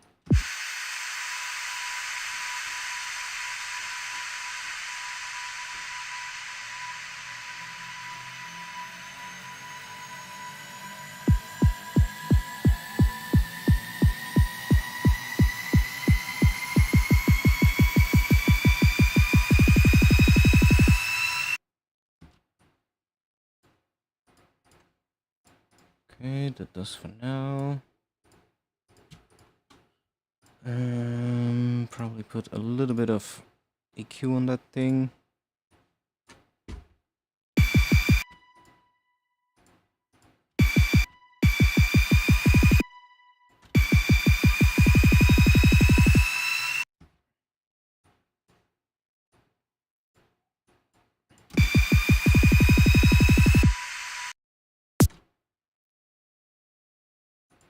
Okay, and then let's think, because I want to have some kind of yeah, okay, so now we need to go think real quick about chords, because I want to think how we go into the drop. It doesn't have to be perfect, but we just need something here. So what I liked was that last, where was it? Can we use that in front of the drop? Is that gonna work?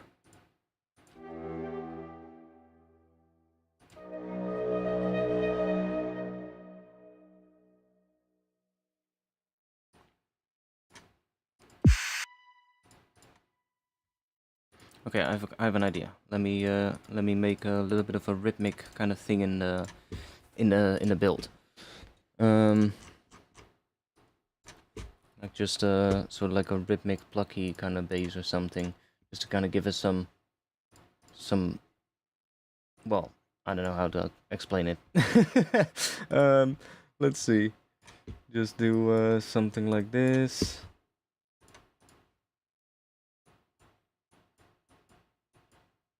And we'll just do a little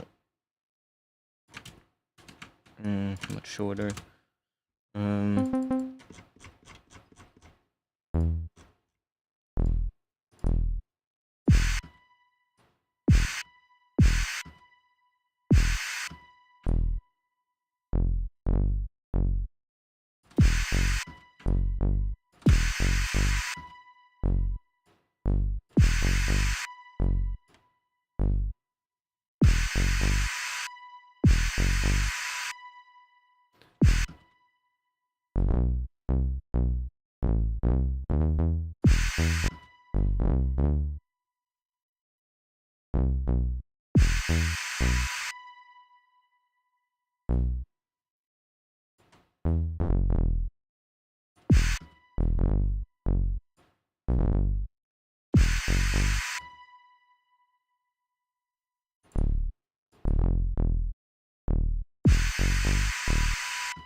Maybe that.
Let's just grab.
For some reason you kicked yourself out?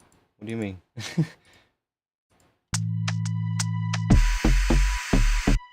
Okay, it's way too much. Let's back this down here.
Sure what we're gonna do here, but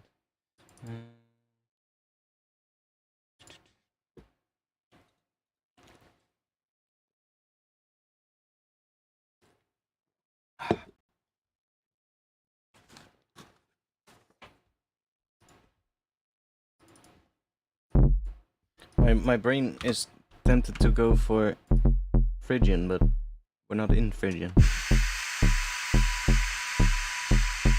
Right? Do you like that?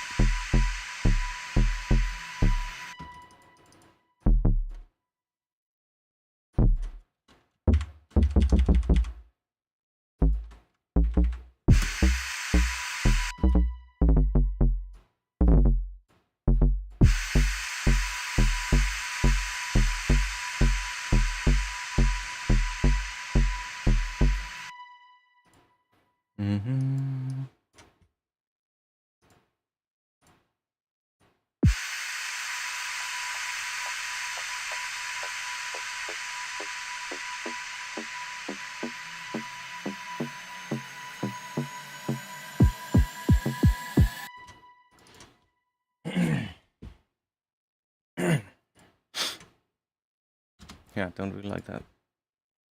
Bum bum bum. Save. Let's just do some more sound design. Fuck it. I'm gonna go and I'm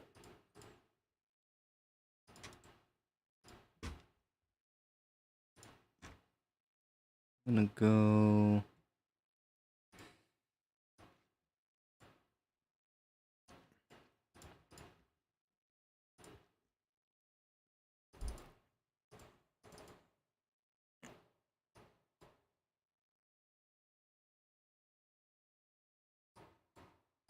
Let's go back to the library real quick and let's see what we can do. So there's also an init patch, and all the macros are off. That is nice.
grab another one here. Let's do one of these maybe.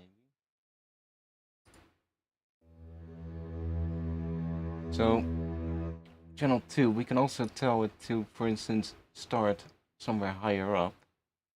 Let's say maybe there. From here. So we only get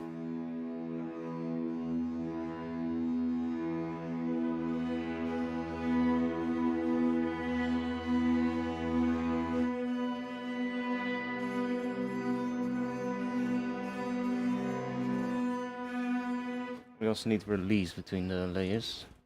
We should probably be able to do that, don't we? Yeah. Let's bring that up a little.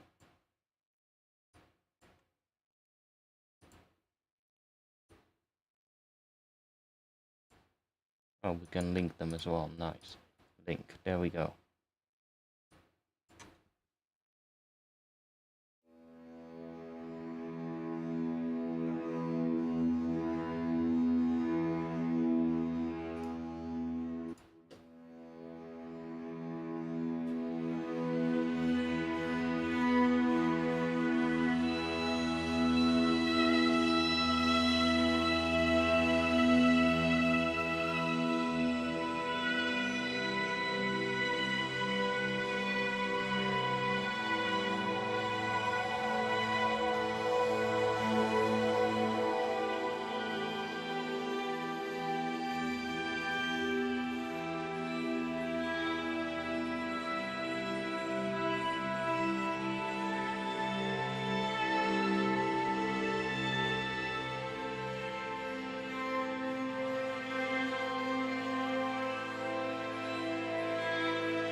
No, that one is not nice.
Oh, I can also, of course, link this one so that it doesn't go up as high. That might be nice to do.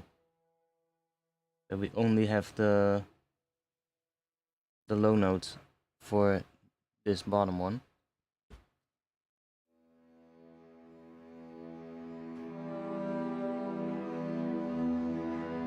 Yeah, because then the high notes stay like that.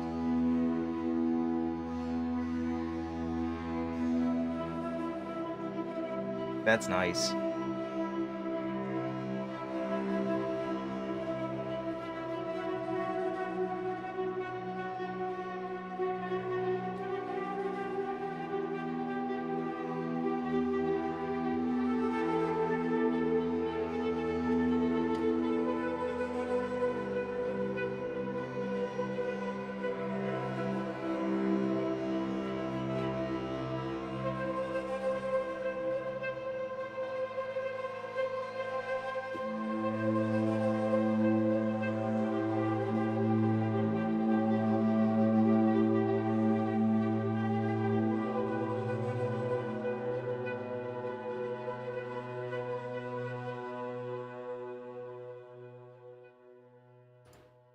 See what we get here.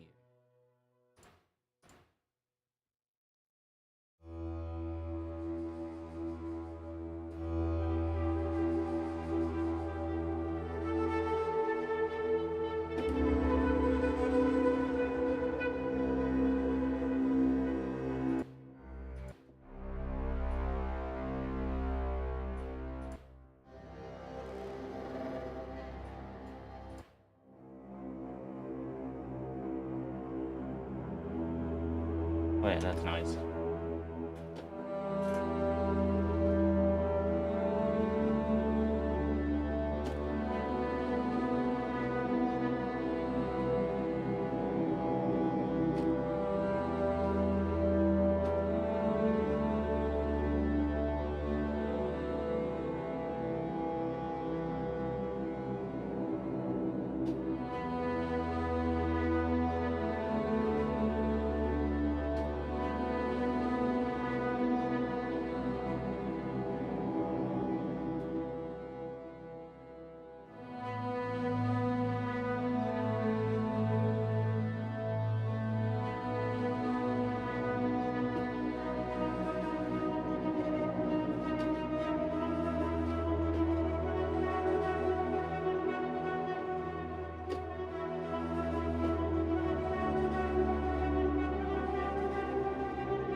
Let's bring this one in as well, and then bring that. I will maybe layer that with the other one. Let's see what we can get here. Maybe some.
This is kind of cool. Let's see.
Definitely saving this this one. Can we do that here?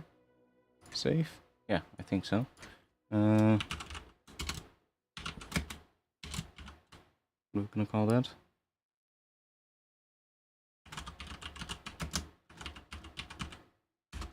Here we go.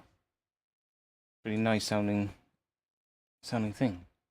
Can we?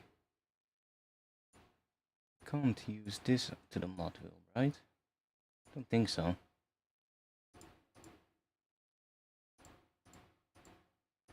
No.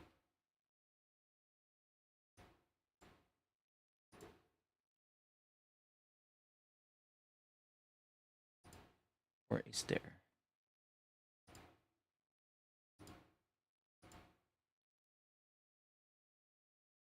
No.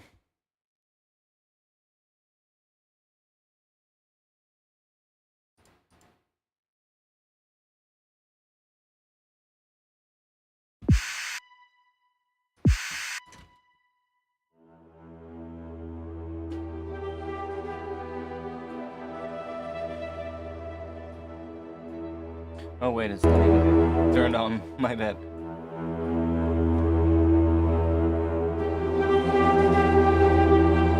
It's quite heavy, quite quickly.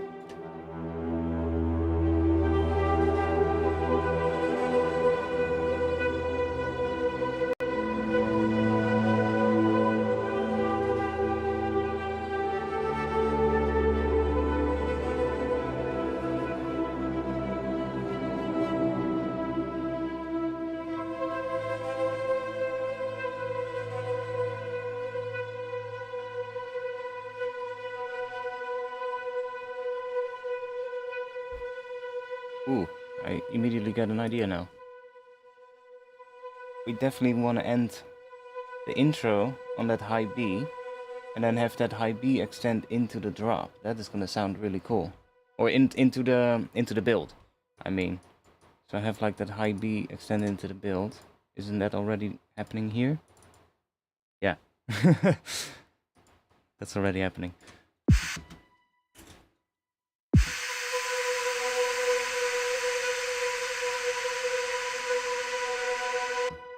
But something with a high B and then up.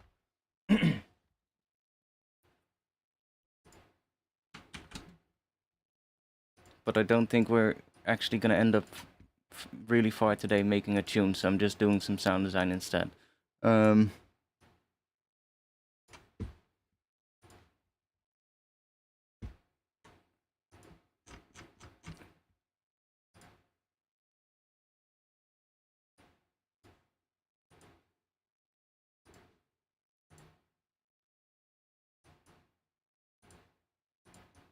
What does that do? Oh.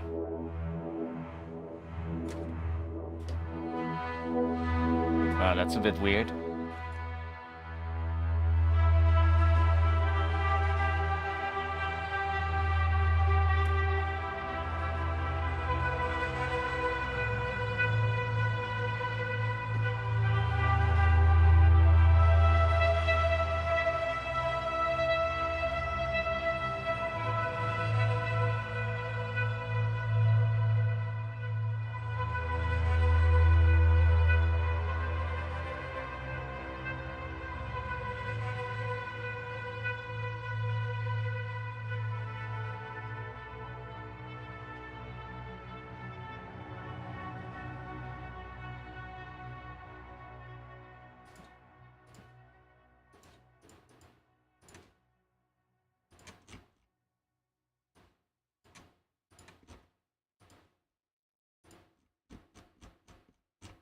Let's go and do some more weird stuff.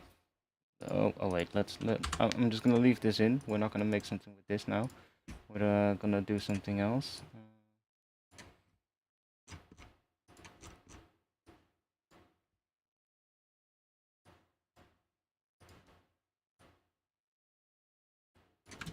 Let's see if we can do something in the same kind of chord thing. Mm.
Cool, Shannon, or Jim. Jim Shannon. Have a good night. I'm gonna try and make some interesting... I like where that is going. Let's make this...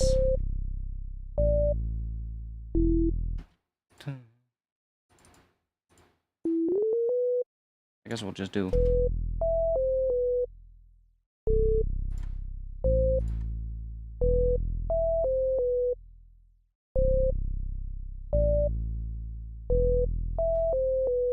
Okay, let's go and grab some kind of a wavetable. Just maybe that one.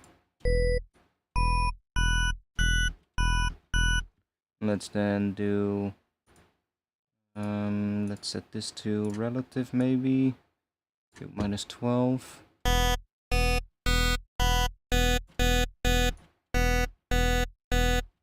Sure.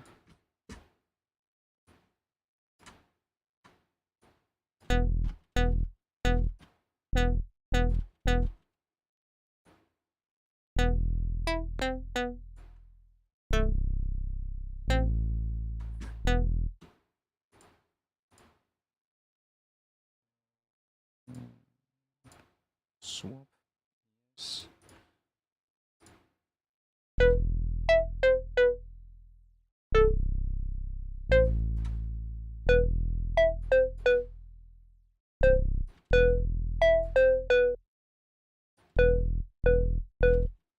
Maybe not. Maybe do them the other way around.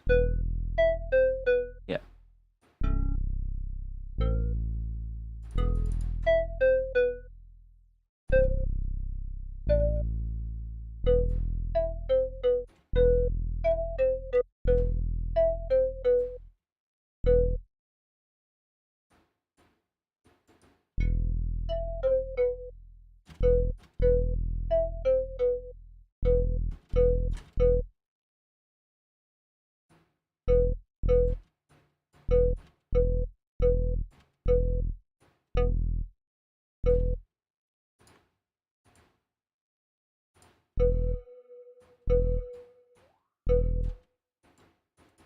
No.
Let's go back to what it was.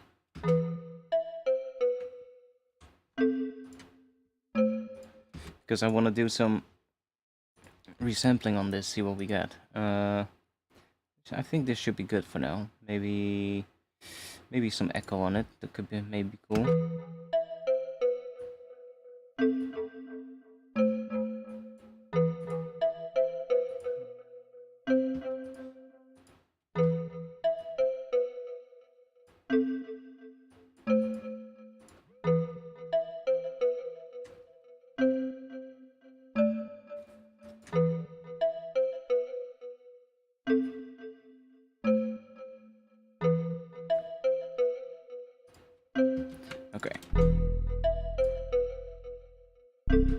want to see what happens if we start doing some weird processing on this group now. Oh yeah, I also was messing with this one earlier. I grabbed this one. Freak Show Industries plugins, if anybody knows them. They're pretty fucking weird.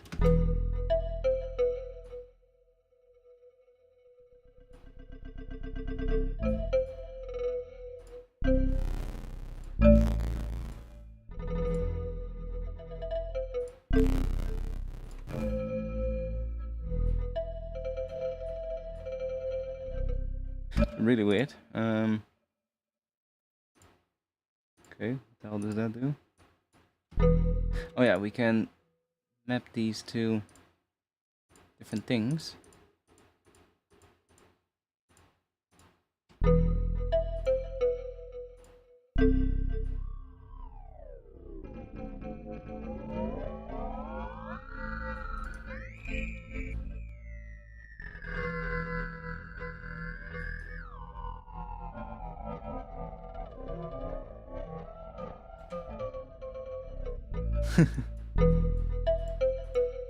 Does that do?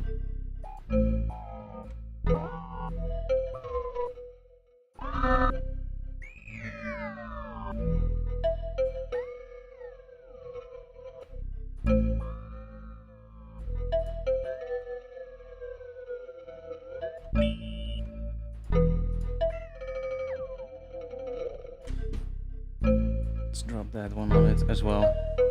Why not?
The hell?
This thing is so weird.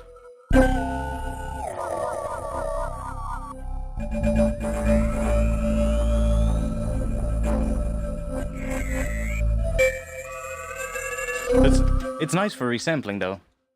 You can get some really interesting things out of it if you combine these. This is maybe a little bit much, but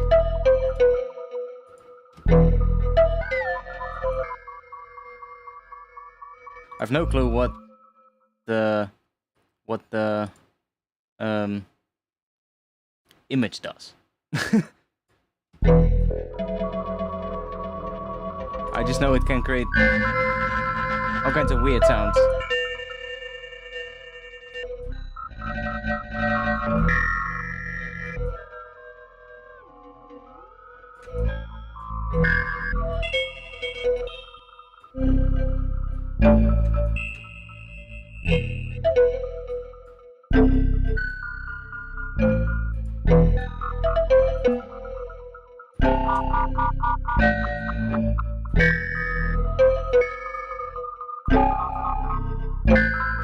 And for like resampling, you can get some pretty weird stuff.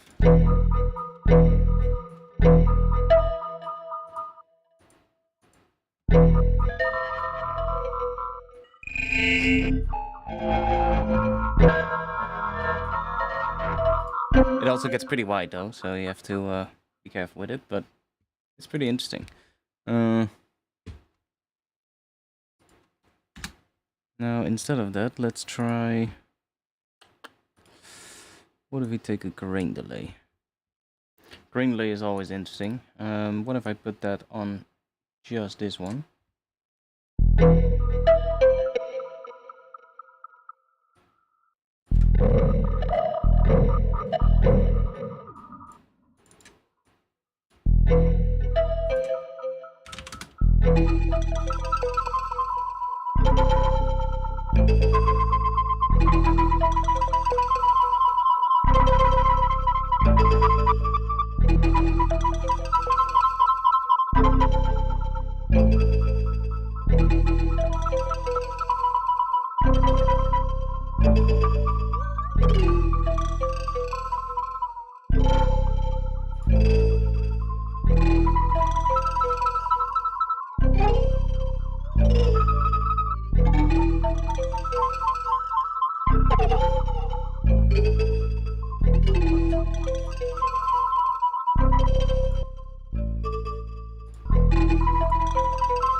And now, like, let's say it's getting pretty wide, right? I can just say, if I drop this, like utility at the end here, and just make the bass mono, I don't know, at around 200 Hertz or something.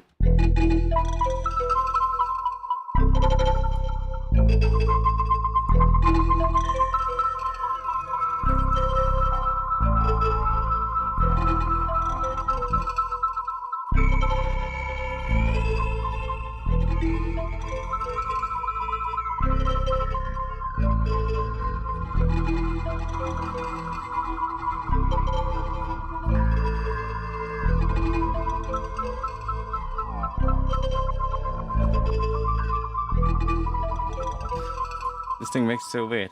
That's kind of interesting.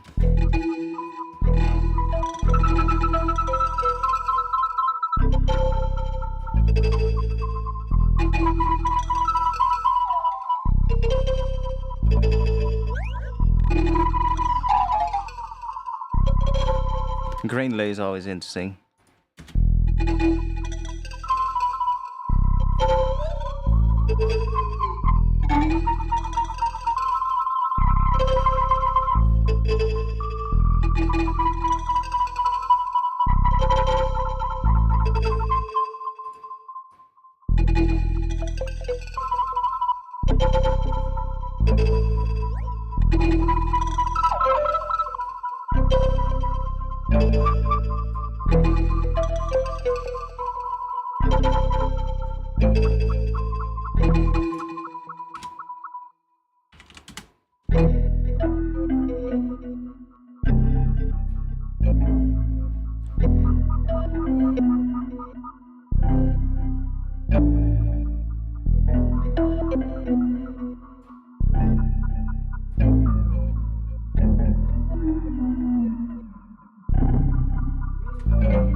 interesting.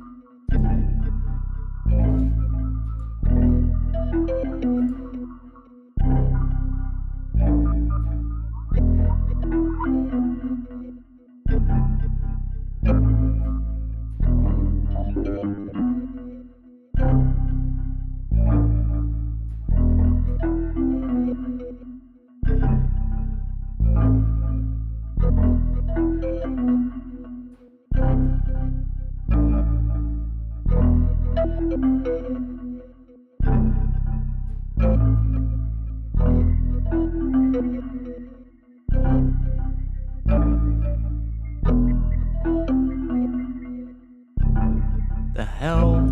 It sounds so cool.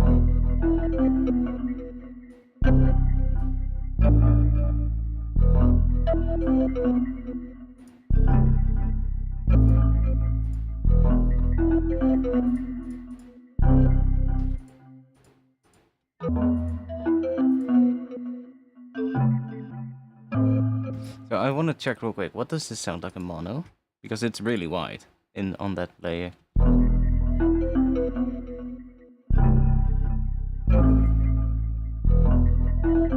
It's not too bad, actually.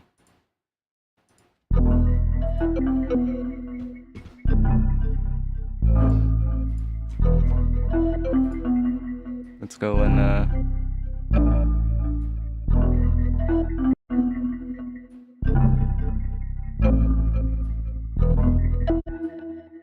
should we do that here?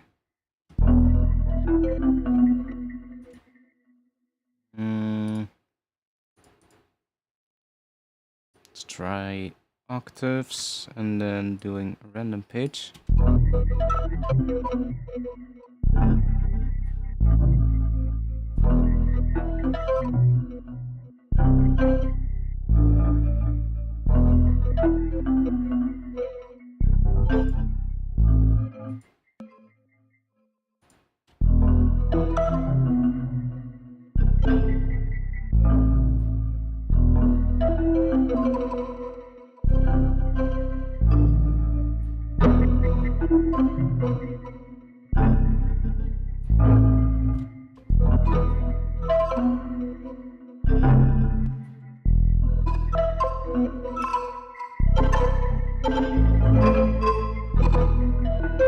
What? That's so sick.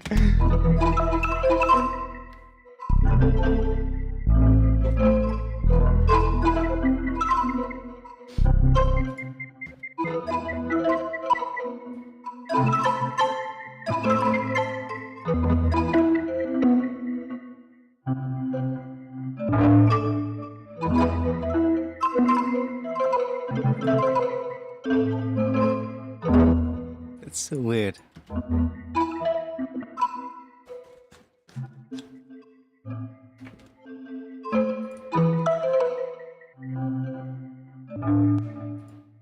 Has a really interesting tone in it.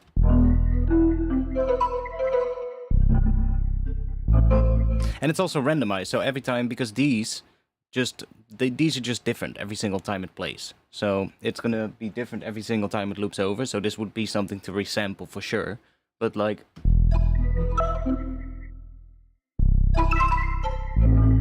I hear so many interesting things happening. And I can resample it without that bass as well, right? I don't have to resample it with the bass, but that bass is just there to kind of hear what it would do with an actual bass underneath this. Because this does follow a chord progression, right? It follows a progression from E minor to C major and then to A minor.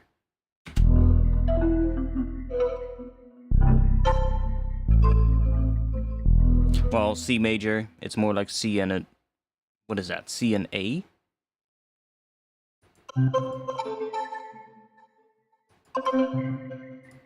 Okay.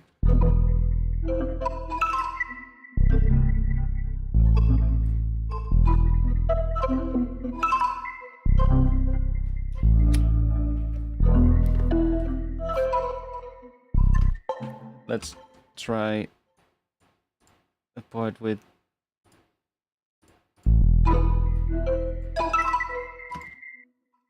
C... Let's try C major. And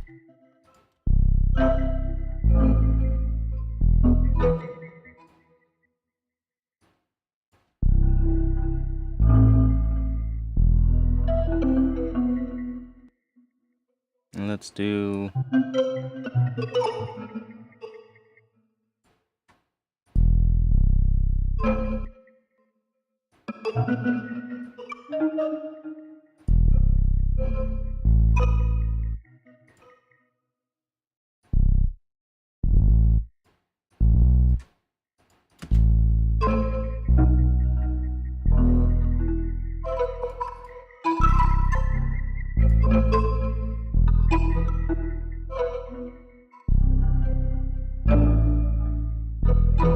Okay, if I now put this on it, now we're gonna laugh. If I put this on it, there's a preset in Portal called Red Hills or something like that, or Red Eyes.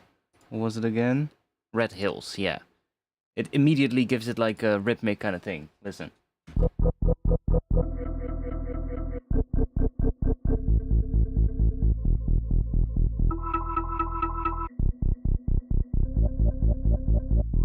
But because it's not doing it in the right spot, it's sounding a little weird.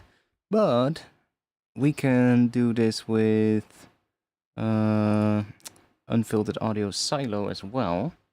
We have a little bit more control. And then we can say tempo sync the size, or no, the rate. Tempo sync that. And then let's set this to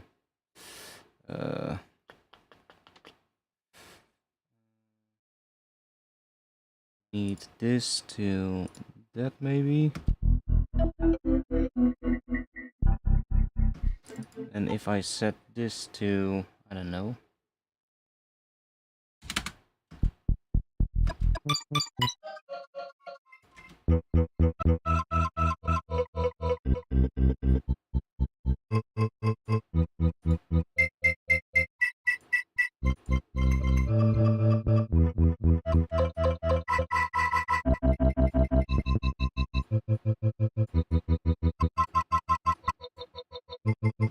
And then it's not properly tempo synced yet. If I do this though,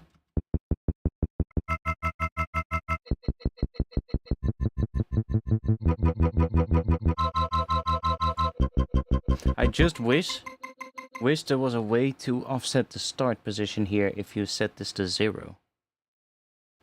Because I don't think there is a way. No.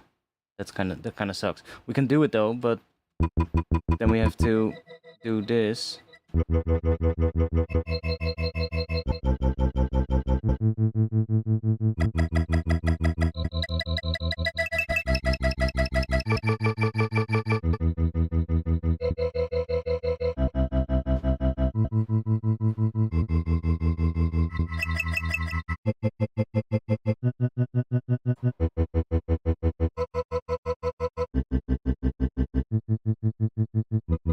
Now the cool thing about this one is, as soon as we start using this, we get all these weird rhythms. The only down to this is when I re-trigger it, it's gonna start again from the start here. That's a bit annoying.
How do you work?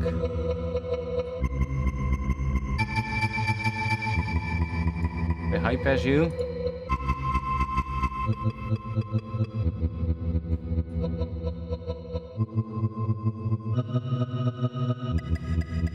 Don't really hear a high pass, to be honest.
I mean, it's pretty cool.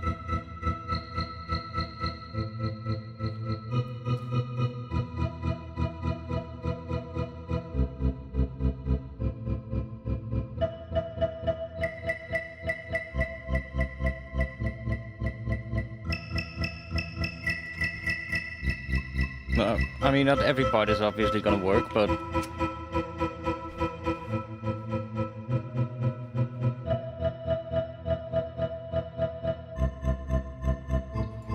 could definitely use that for like make some interesting rhythmic stuff.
I mean,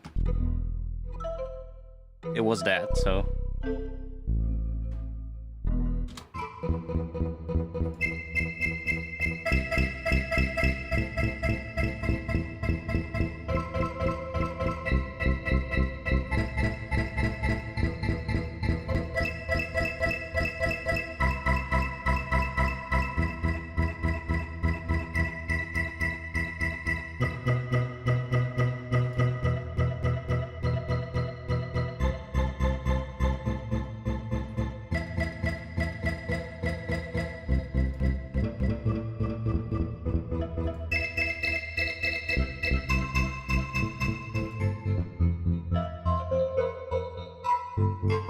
Whoa.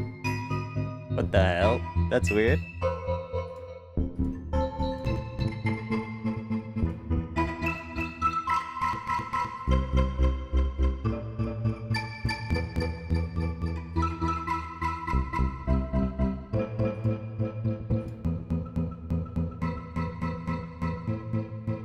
You can get some clicks sometimes, and that's a little bit annoying, but these are also interesting.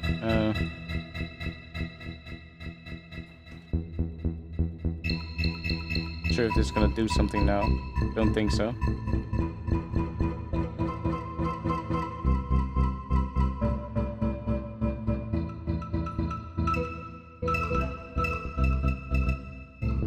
Basically just randomizes for this knob.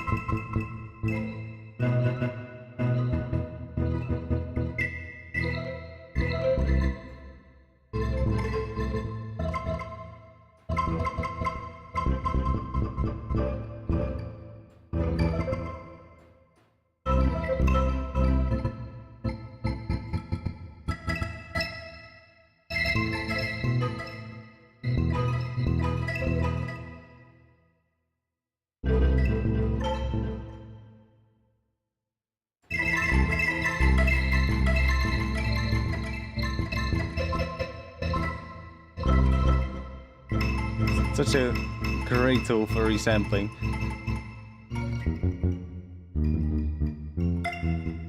That's gonna sound a bit weird, of course. You can also lock them.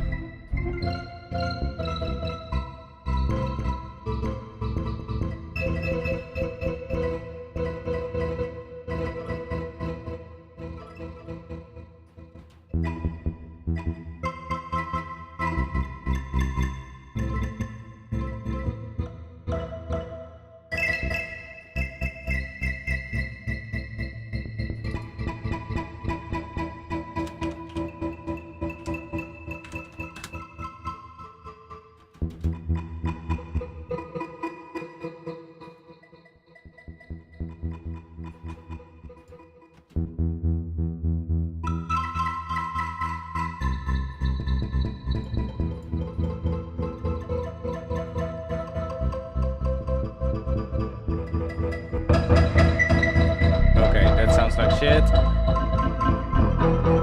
Well, it doesn't sound like shit. It's just really loud.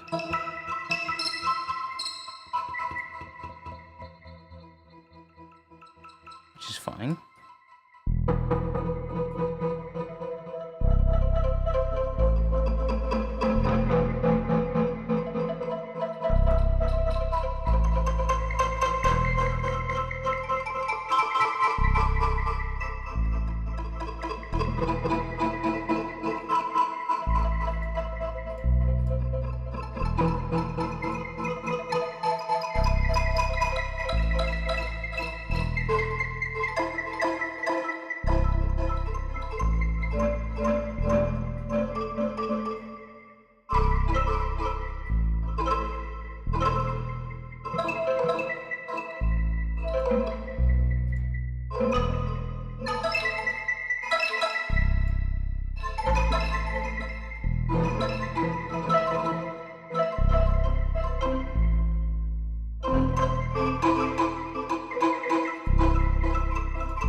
It's so weird.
This thing is so weird, but it's creating some pretty interesting sounds.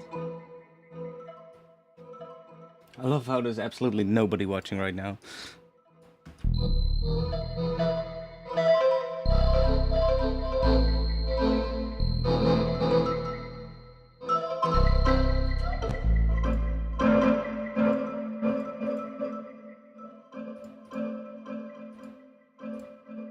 Can we make this one?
So what does this all do?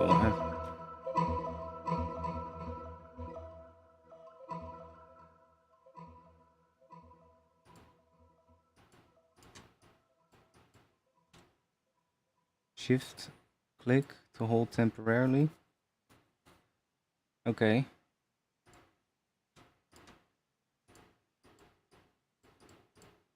I do see an icon appearing, but it also goes away immediately.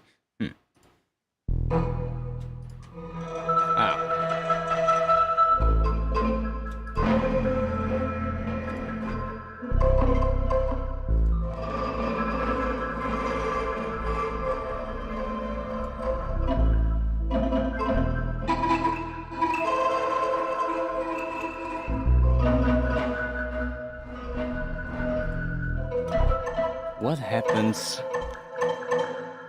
What happens if we put this one on here? Getting weirder and weirder.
Yeah, every time you lock it, you get something different, so it's kind of interesting. You can get some pretty weird shit. Can we...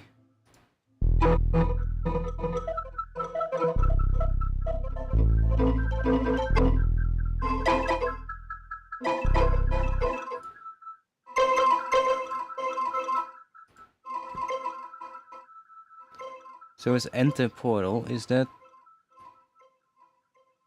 What is enter portal? I would assume that that is clicking, yeah.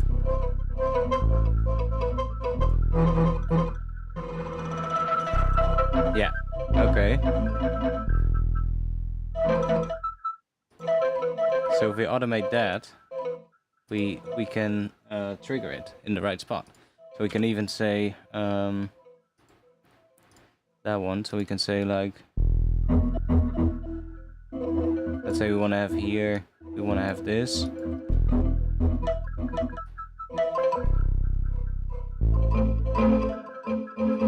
Maybe here as well. But then we'll turn it off right here maybe, so that it goes back on.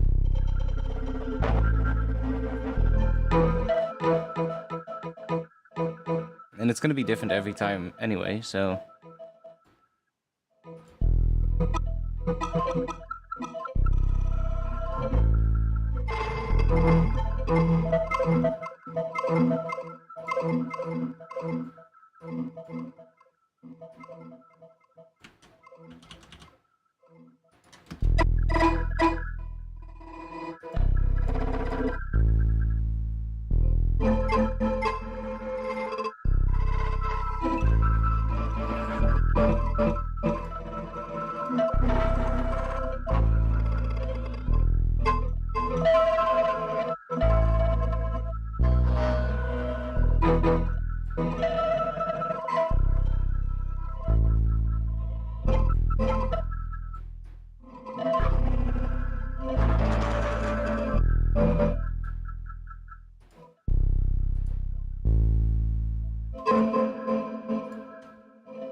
Weird sound design.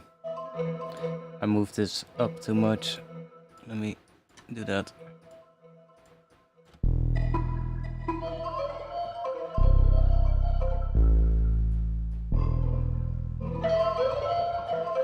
No clue what those do.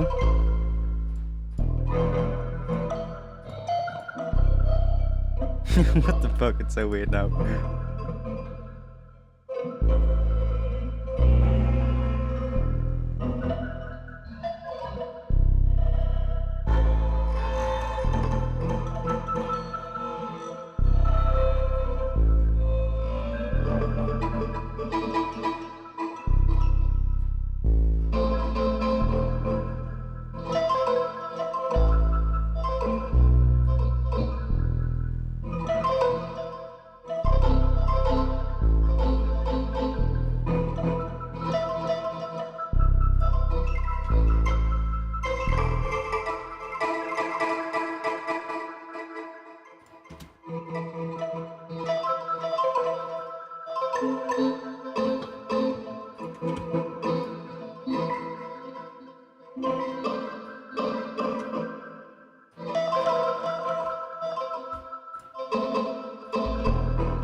What is the original sound? If we go back to just the original, then we have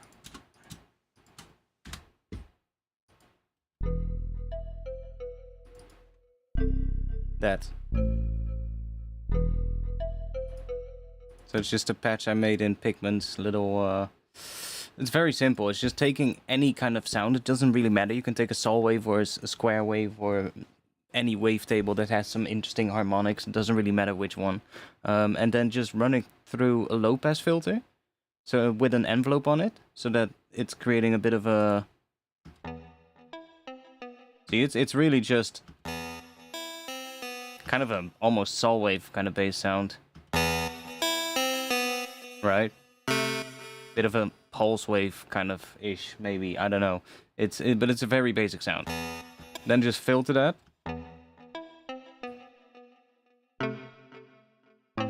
And then put the comb filter on it, just at the default setting, default frequency. If you change the frequency, it's going to be atonal, it's going to not be in key. But if you leave it at 261 and then have the key tracking on, it basically just, well, sounds in tune. So if we get... See, it turns it into that. It's kind of nice. And then... you change the all-pass filter, you get all kinds of... It almost turns to a square wave here.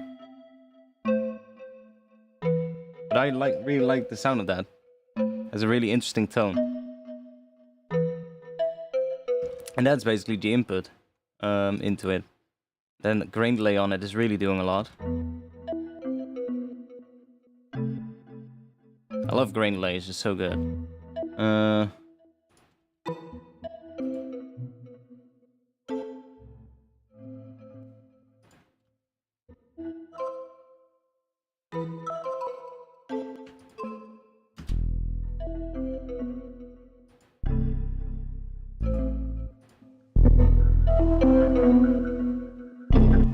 Suddenly really loud.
You get some really interesting things.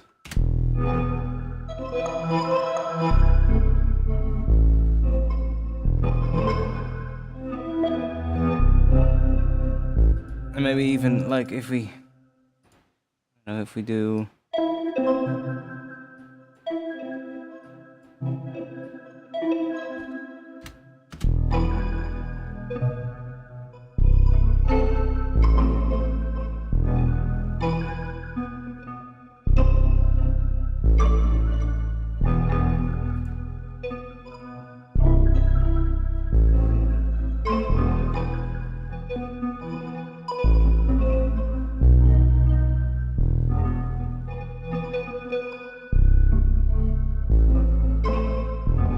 Grain delay is also making a big difference because without it, it's going to be an octave higher.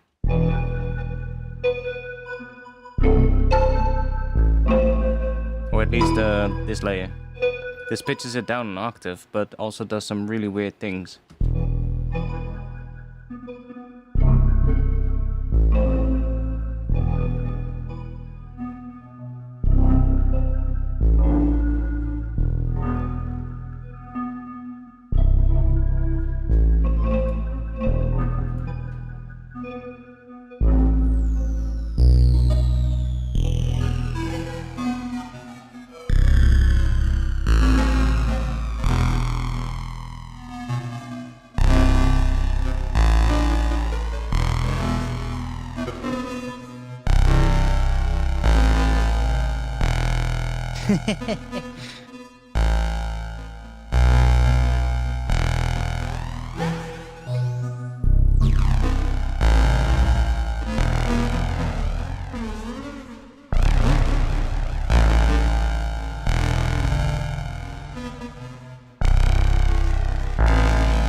Yeah, it's so weird.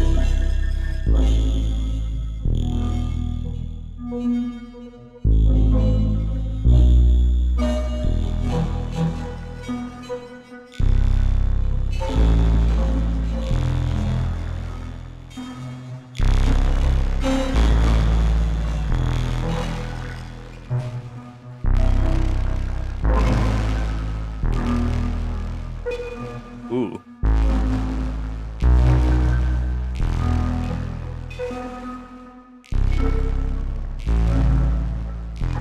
So this is doing a lot.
Ah, yeah. I get it. So the further up we bring this, the more glitches we get. If we have it all the way down, it just glitches for a very short moment, and if we have it all the way up, it glitches for the entire duration of what, a beat or a bar or something.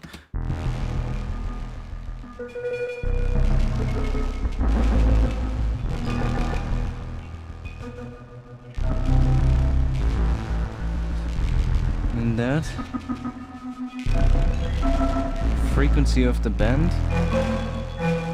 Ooh.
It's actually a pretty nice distortion. Because it's so weird. You get some really interesting tones out of it.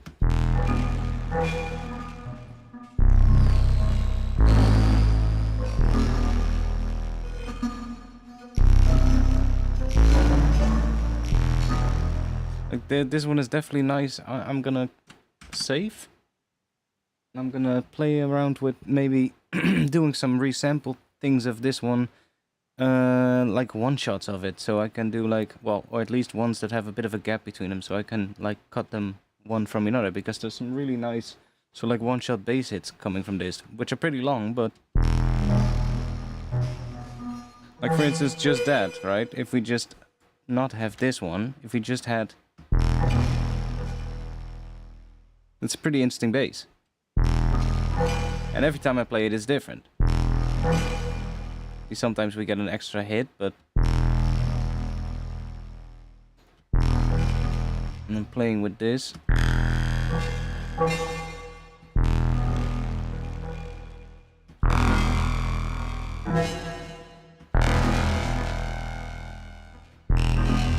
But because this one is oh wait, that one is on the group, right? Yeah, that one is on the group. That thing is weird. That just this kind of feels like a weird frequency shifter. So as soon as we use this, it destroys the sub. See, the sub pitch is up when we do that. So it's definitely a frequency shifter, but it's a weird frequency shifter because it's kind of like it splits the sound up into two bands, and it's two frequency shifters because one is going up. And the fundamental and the lowest harmonics are going up, and then the higher harmonics are going down. So it's weird though. But this thing is just, you need to resample the hell out of this if you want to make it work.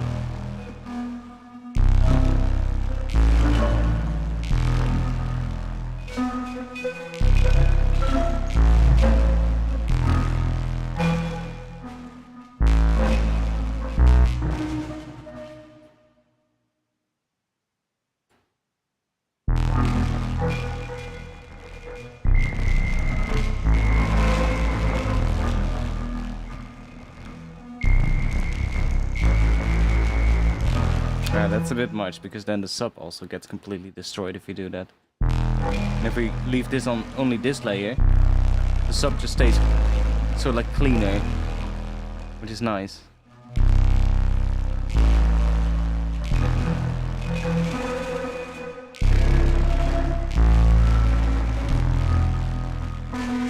As much as it can be clean, because it's really distorted. But kind of the point, isn't it? Because that, I mean, that, I don't know, but when we get more high frequencies in it, it sounds a lot cooler.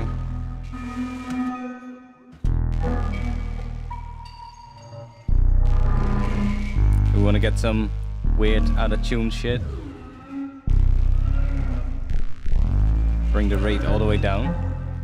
Put this one up a little.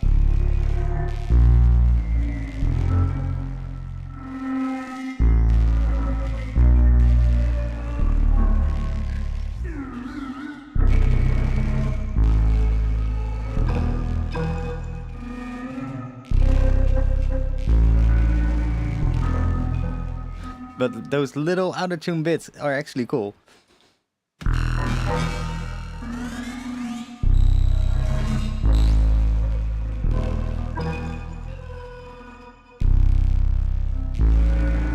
Not sure what these two do. Can we see that? Device desync low band. My tape speed. These descriptions are so hilarious in this plugin, in all their plugins, by the way. But my tape speed compensator doesn't work very well, and sometimes the phase of my low-end modulation becomes desynchronized. Please leave this control alone, you will only make it worse. Father says my flaws make me special, but I don't want to be special. I want to be perfect. What the hell? Well, let's just bring it up then.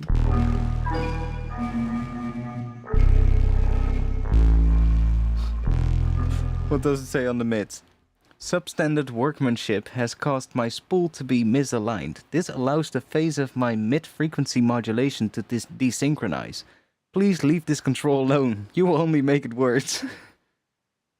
One day Father will build me all new parts without all these pretty defects. Maybe one day I will be able to build you new parts too. Okay, well, that doesn't tell me anything.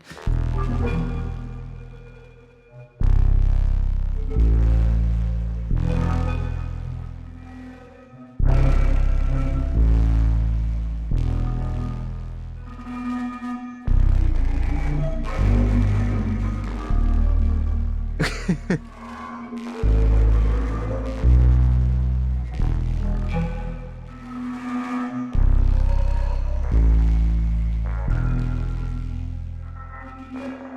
the high band. Father lays the axe of what? Father lays the axe of cruelty in my motor. Please do not touch this. The phase of high frequency modulation is desynchronized when you do. Please leave this control alone. Why have I been made this way? Am I nothing more than a disposable plaything for the tottering bipeds of this corrupt world? Soon these eggs will hatch, and you will all and you all shall see what is born. What the hell? Mishpi is not their newest one. It's the one that they did before that. The newest one is Pocket Dimension, I think. Which is this one. That one. That's the newer one. I like the UI. Yeah, it's funny. And because it's, I don't know. Not every plugin that does weird shit is good. You know, there's plenty of plugins that do weird kind of UIs and all kinds of shit, and a lot of them, you know, I couldn't really care about. But Freak Show Industries does something interesting with their plugins where it's so unpredictable what is going to come out that it makes them just gems for resampling and just for sound design, because you're just going to get all these weird things. Like how the hell would I have made this sound if I hear this?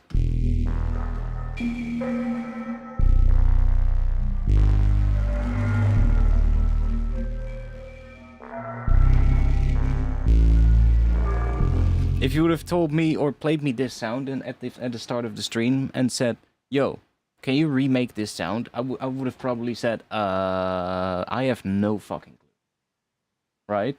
Because it just makes things sound so weird that you're like, how the hell did you make that? Like, you know, because you've seen it, but...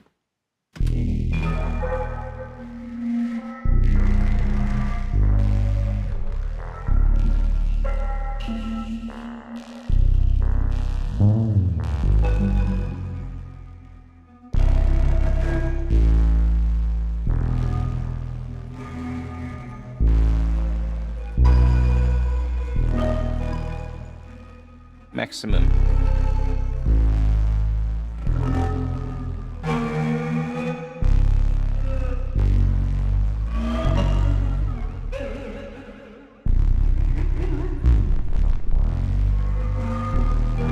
See hell. Okay.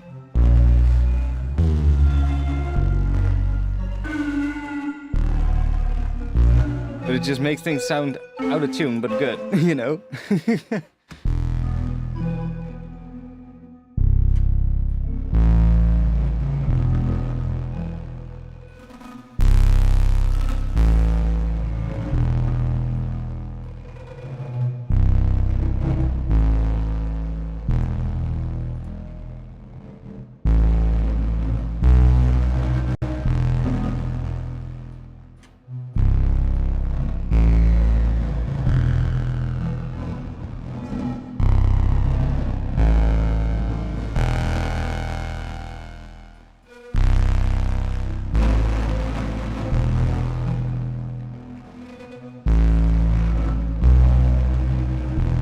I mean, we're gonna mess with these now a little bit more. Let's take this one out.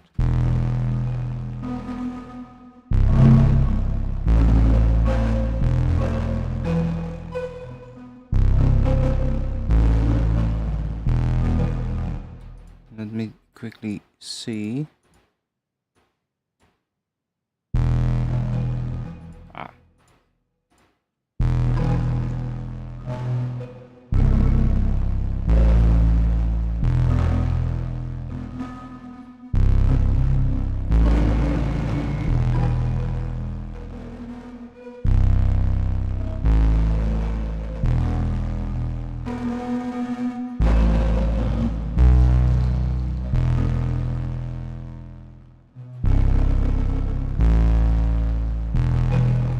Remember that is turning on every time, so it's doing weird shit. They have some other ones as well. Like, well, the other ones that are these ones, of course. This one is weird. This one,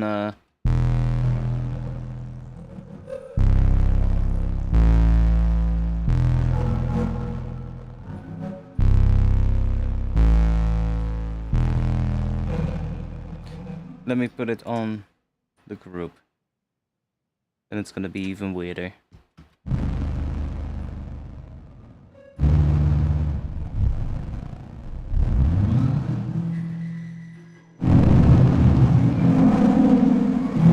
Sub is immediately completely gone, so let's put it back on this track.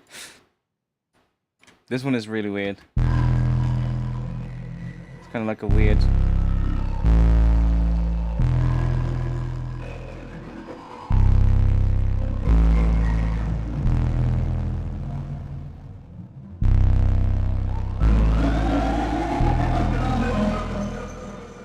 It's like a really weird frequency shifted delay or something, I don't know.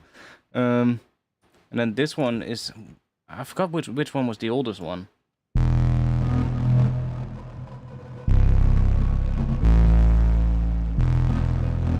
This one is really weird too.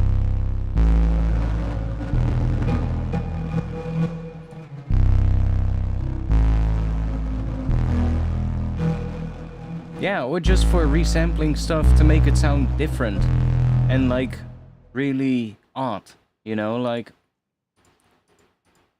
you can just make a simple bass like that, right?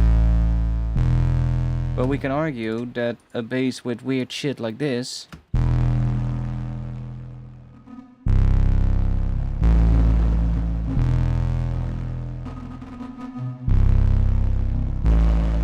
is much more interesting.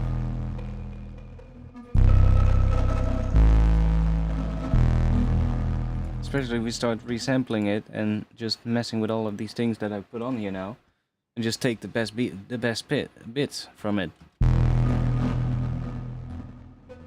For fuck's sake. That's another one of those things. Nope. Nope. That's the mix.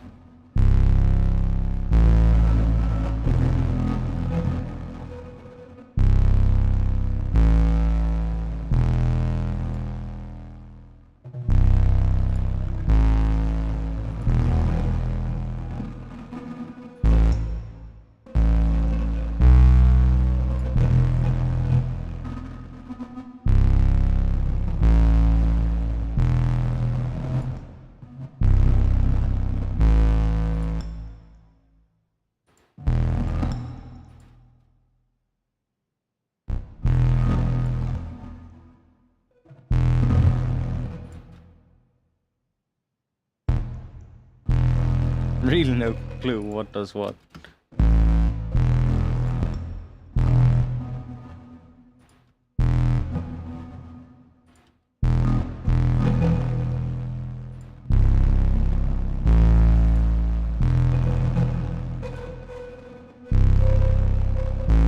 Other than that it creates some interesting things that are happening. That's all you'll need to know, I guess. But you can always see it somewhere. It was again that one. Yeah.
really weird.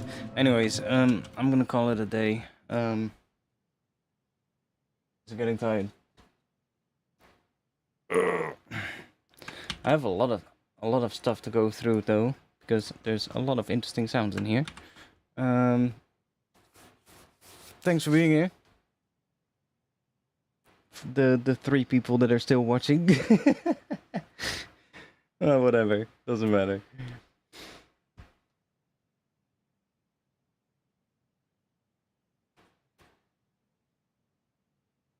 I'll be back again next week with another stream. Join the Discord if you haven't yet. Link will be in the chat as well. If you wanna support me, you can support me on Patreon. That's the best place. You can download samples and presets and other things every month.